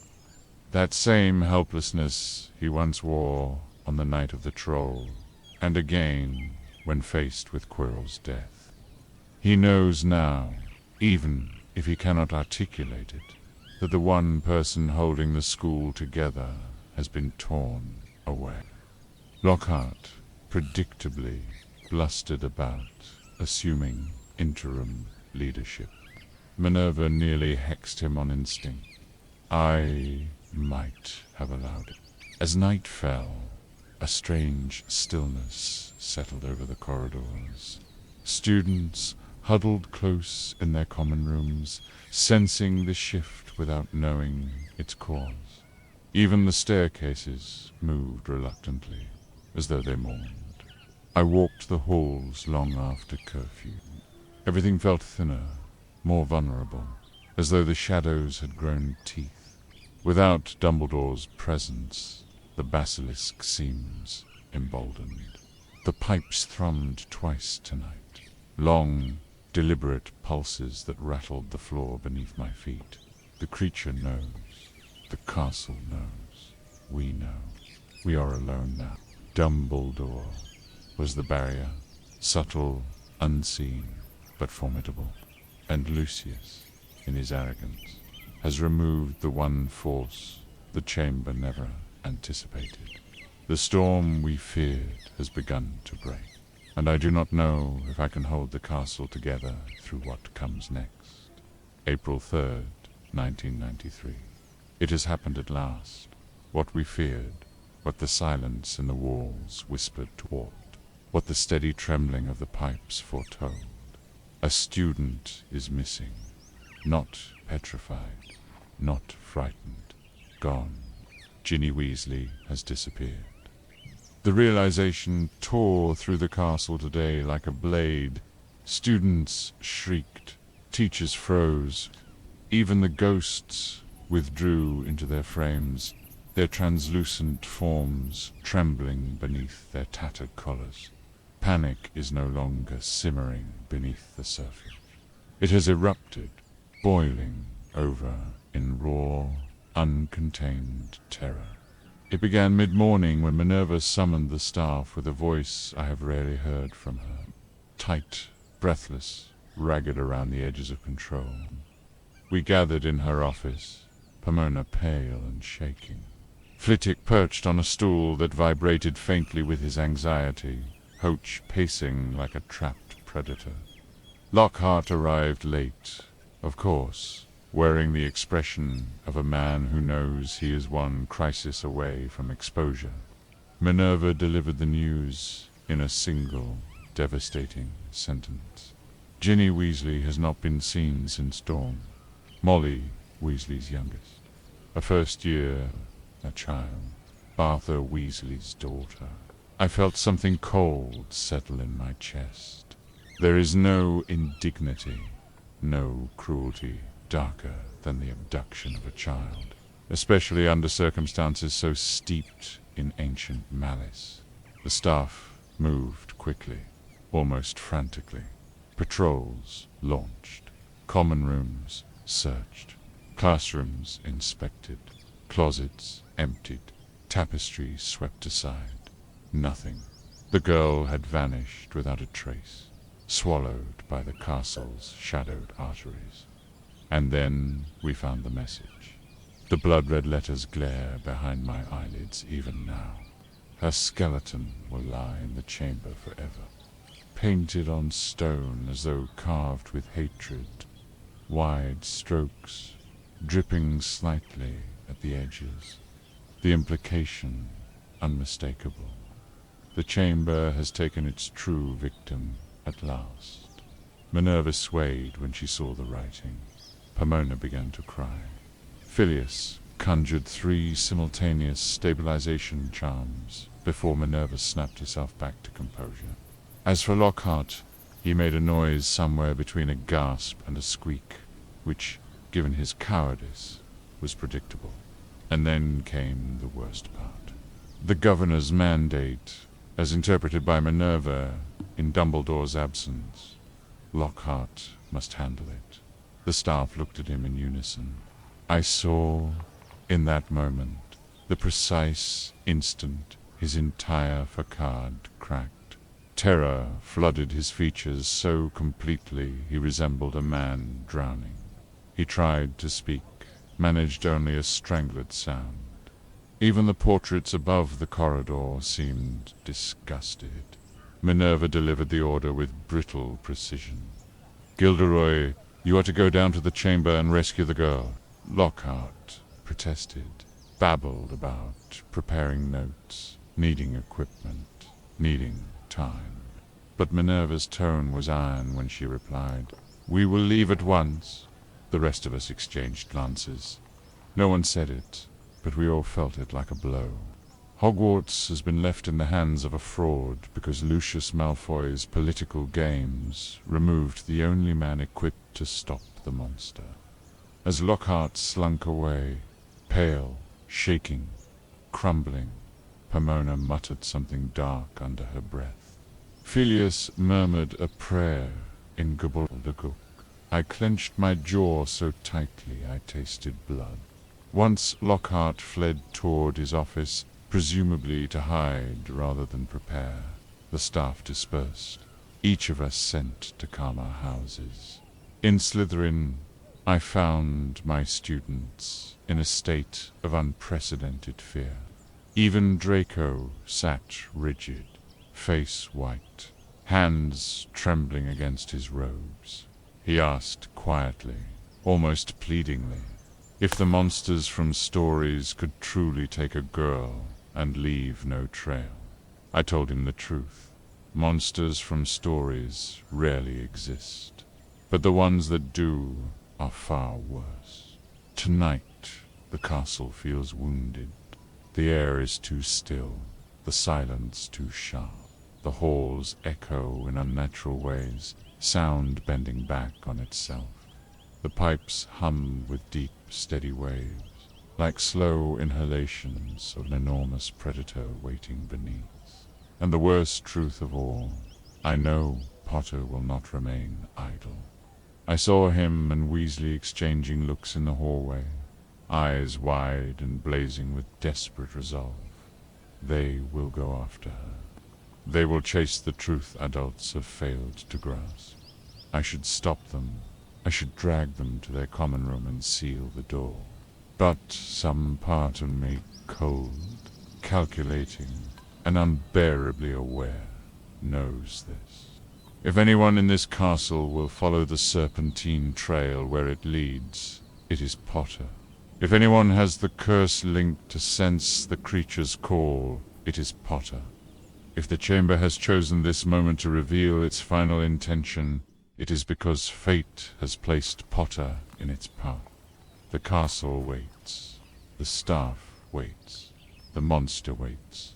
And tonight, for the first time since the chamber reopened, I fear we have crossed the threshold from danger into tragedy. Ginny Weasley is not simply missing. She is in the chamber. And the boy I have spent years resenting is now, impossibly, the only one who might reach her. April 15th, 1993. Chaos arrived quietly at first. An absence. A gap where two Gryffindor boys should have been. But absence is its own alarm. And the moment Minerva informed us that Potter and Weasley were missing, the castle's anxiety hardened into something sharp enough to wound. I knew instantly where they had gone. I didn't need a map. I didn't need logic. Potter runs headlong into the places adults fear to tread. I have always known this about him, but tonight it struck with unbearable clarity. Lily's child had marched directly toward the monster, and Weasley, the boy, barely understands how to keep a cauldron from exploding. But he would follow Potter into fire without hesitation. We assembled in the staff room, the air thick as smoke. Minerva paced, her tartan robe whipping at her ankles. Phileas whispered spells under his breath, testing every detection charm he knew, each failure making him flinch. Pomona sat rigid in her chair, hands clenched so tightly the knuckles whitened. Even the portraits looked tense, leaning forward as if straining to hear news that refused to come. Lockhart was gone, vanished from the castle. We discovered his office empty, his trunks packed and abandoned. The man himself nowhere to be found.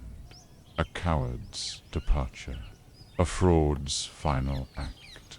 I would have hunted him down myself, had other terrors not taken precedence. The staff tried to devise a strategy, but arguments tangled into panic. Phileas proposed sealing the lower corridors entirely. Pomona insisted we search the pipes, though none of us knew how to navigate them safely. Hoach stormed toward the doors, declaring she would scour every inch of the castle if needed. Minerva stopped her with a hand on her arm, a rare show of vulnerability in both women. Then the tremor hit. A deep, suffocating vibration rippled through the floor, rattling the windows, shaking dust from the ceiling beams.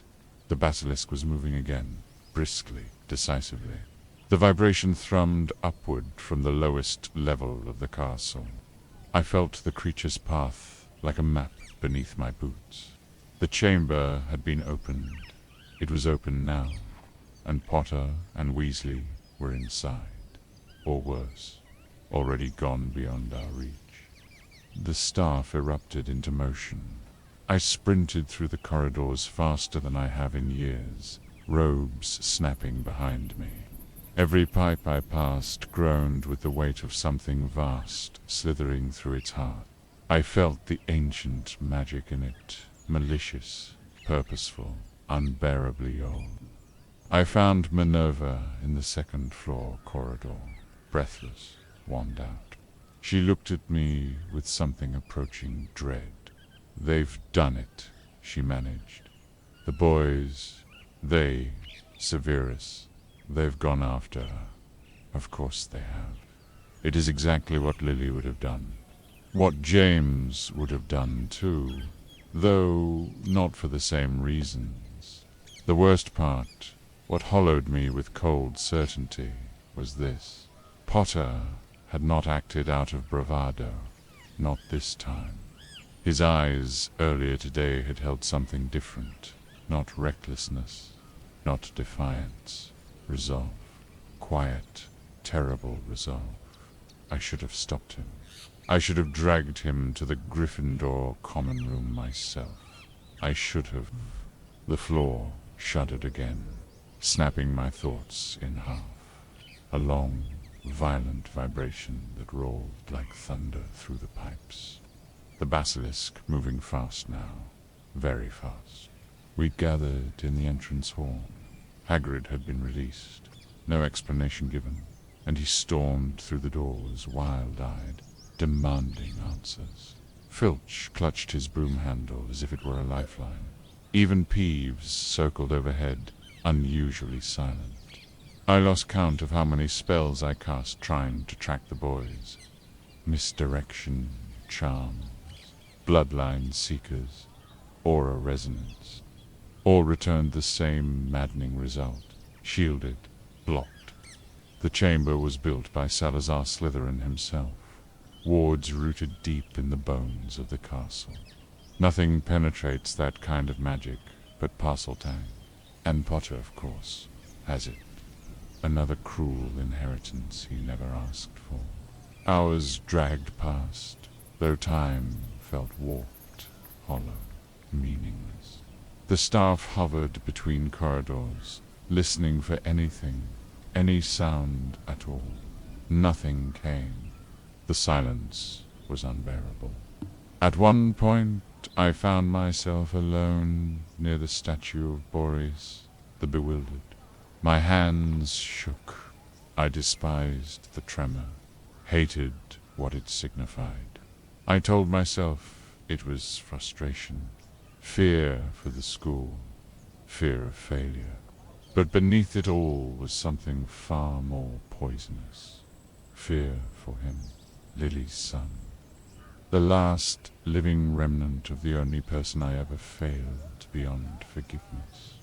If the chamber took him, if the Basilisk killed him, if the Dark Lord's magic finally claimed what it marked, I don't know what would become of me. I don't want to know. Hours later, closer to dawn than midnight, it happened. A faint noise. Footsteps. Voices. Minerva bolted upright. Hagrid roared a question.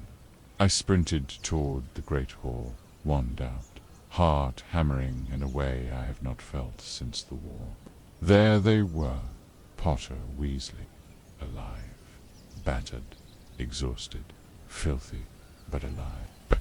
And with them, the girl, Ginny, conscious, pale, shaking but breathing. Relief is too small a word. Something inside me unclenched so violently I felt nauseous. Potter looked dazed, clothes torn, dust streaked across his face, eyes hollow with shock. He glanced up as I approached, and for the first time in my memory, the boy did not look defiant, or wary, or even resentful. He looked like someone who had seen death and walked past it. Anyway, I said nothing. He said nothing.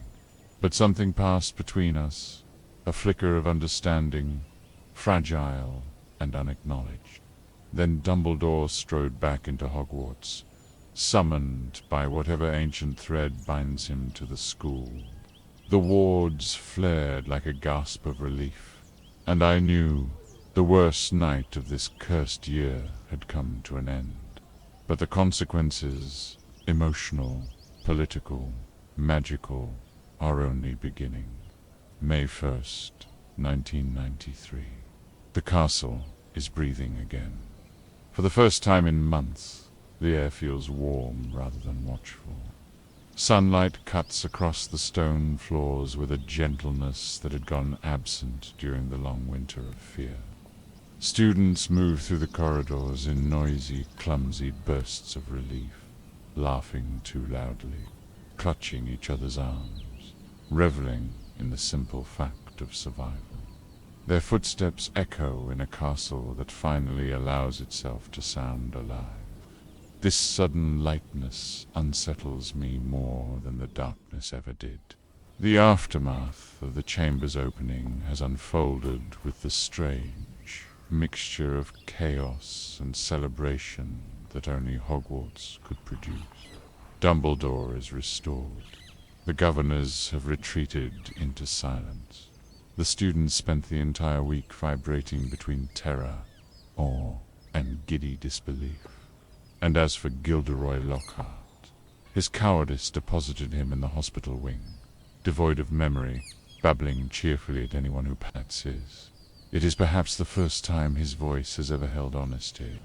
There is a certain poetic justice to it. I should feel satisfaction, even triumph, perhaps. But standing here, watching the dust settle over the ruins of this year's horrors, I feel something closer to exhaustion. I attended Dumbledore's debriefing with the staff 2 nights ago. He recounted Potter's account of the chamber, the Basilisk, the diary, the spectre of Tom Riddle's preserved memory. And though I have long suspected fragments of these truths, hearing them spoken aloud chilled me. A memory of the Dark Lord, preserved like a parasite in an enchanted diary, feeding on the life of a child. A basilisk bred in ancient malice, sleeping beneath our feet for centuries. Ginny Weasley manipulated, her innocence exploited by magic she could never understand. Potter facing the creature alone. There is inevitability in these events I loathe to acknowledge. The boy walks paths carved by forces far older than him, older than any of us. He is caught in threads of prophecy and blood and legacy that tighten with every year he draws breath. But he is still a child. 2 nights after the chamber ordeal, I passed him in the corridor. He was alone, leaning against a windowsill, staring down at the Quidditch pitch, as though trying to comprehend what normalcy looks like. He did not notice me at first. His shoulders sagged in a way I have not seen, even in his worst moments. Not burdened, not afraid, simply tired. When he finally sensed my presence, he straightened, bracing, expecting scorn, as he always does. Some habits, it seems, are not easily broken, nor easily mended. I said nothing. He nodded stiffly. We walked past each other without a word. For a moment, fleeting, irritating, I felt something tug in my chest. A ghost of a feeling I once swore I would bury forever. Lily would have been proud of him. James would have boasted endlessly. And I am left to navigate the uncomfortable conflict between resentment and reluctant respect. After the chamber closed, I descended alone into the lower corridors one final time. The pipes were silent, truly silent. Not the tense stillness of danger, but the natural quiet of rest. The ancient magic that pressed against the walls for months has dissipated, leaving an emptiness almost mournful. The darkness feels thinner now, the castle lighter, yet its scars remain.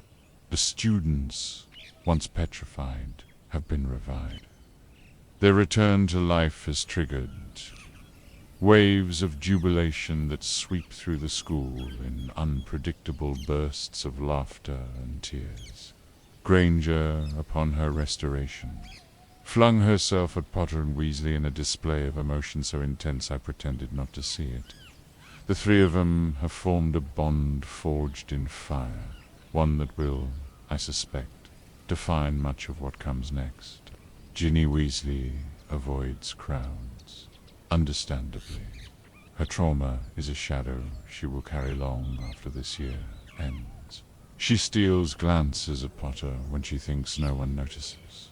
He, mercifully, seems too oblivious to understand that ignorance may be her only current comfort, and Dumbledore, he moves through the halls with that maddening serenity returned. But I saw the exhaustion in him when the staff met privately last night. He knows the implications of the diary. He knows what it means that a piece of Tom Riddle lived and breathed within these walls. He has not told the staff everything. He has not told me everything, but I saw it in his eyes. This is not the end. It is merely the first tremor.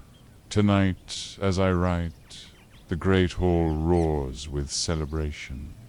Exams cancelled, feasts overflowing, children forgetting terror in a blur of sugar and music. I remain in my office, content with quiet, letting the muffled echoes drift through the dungeons like distant thunder. Outside my window, the lake glimmers in moonlight.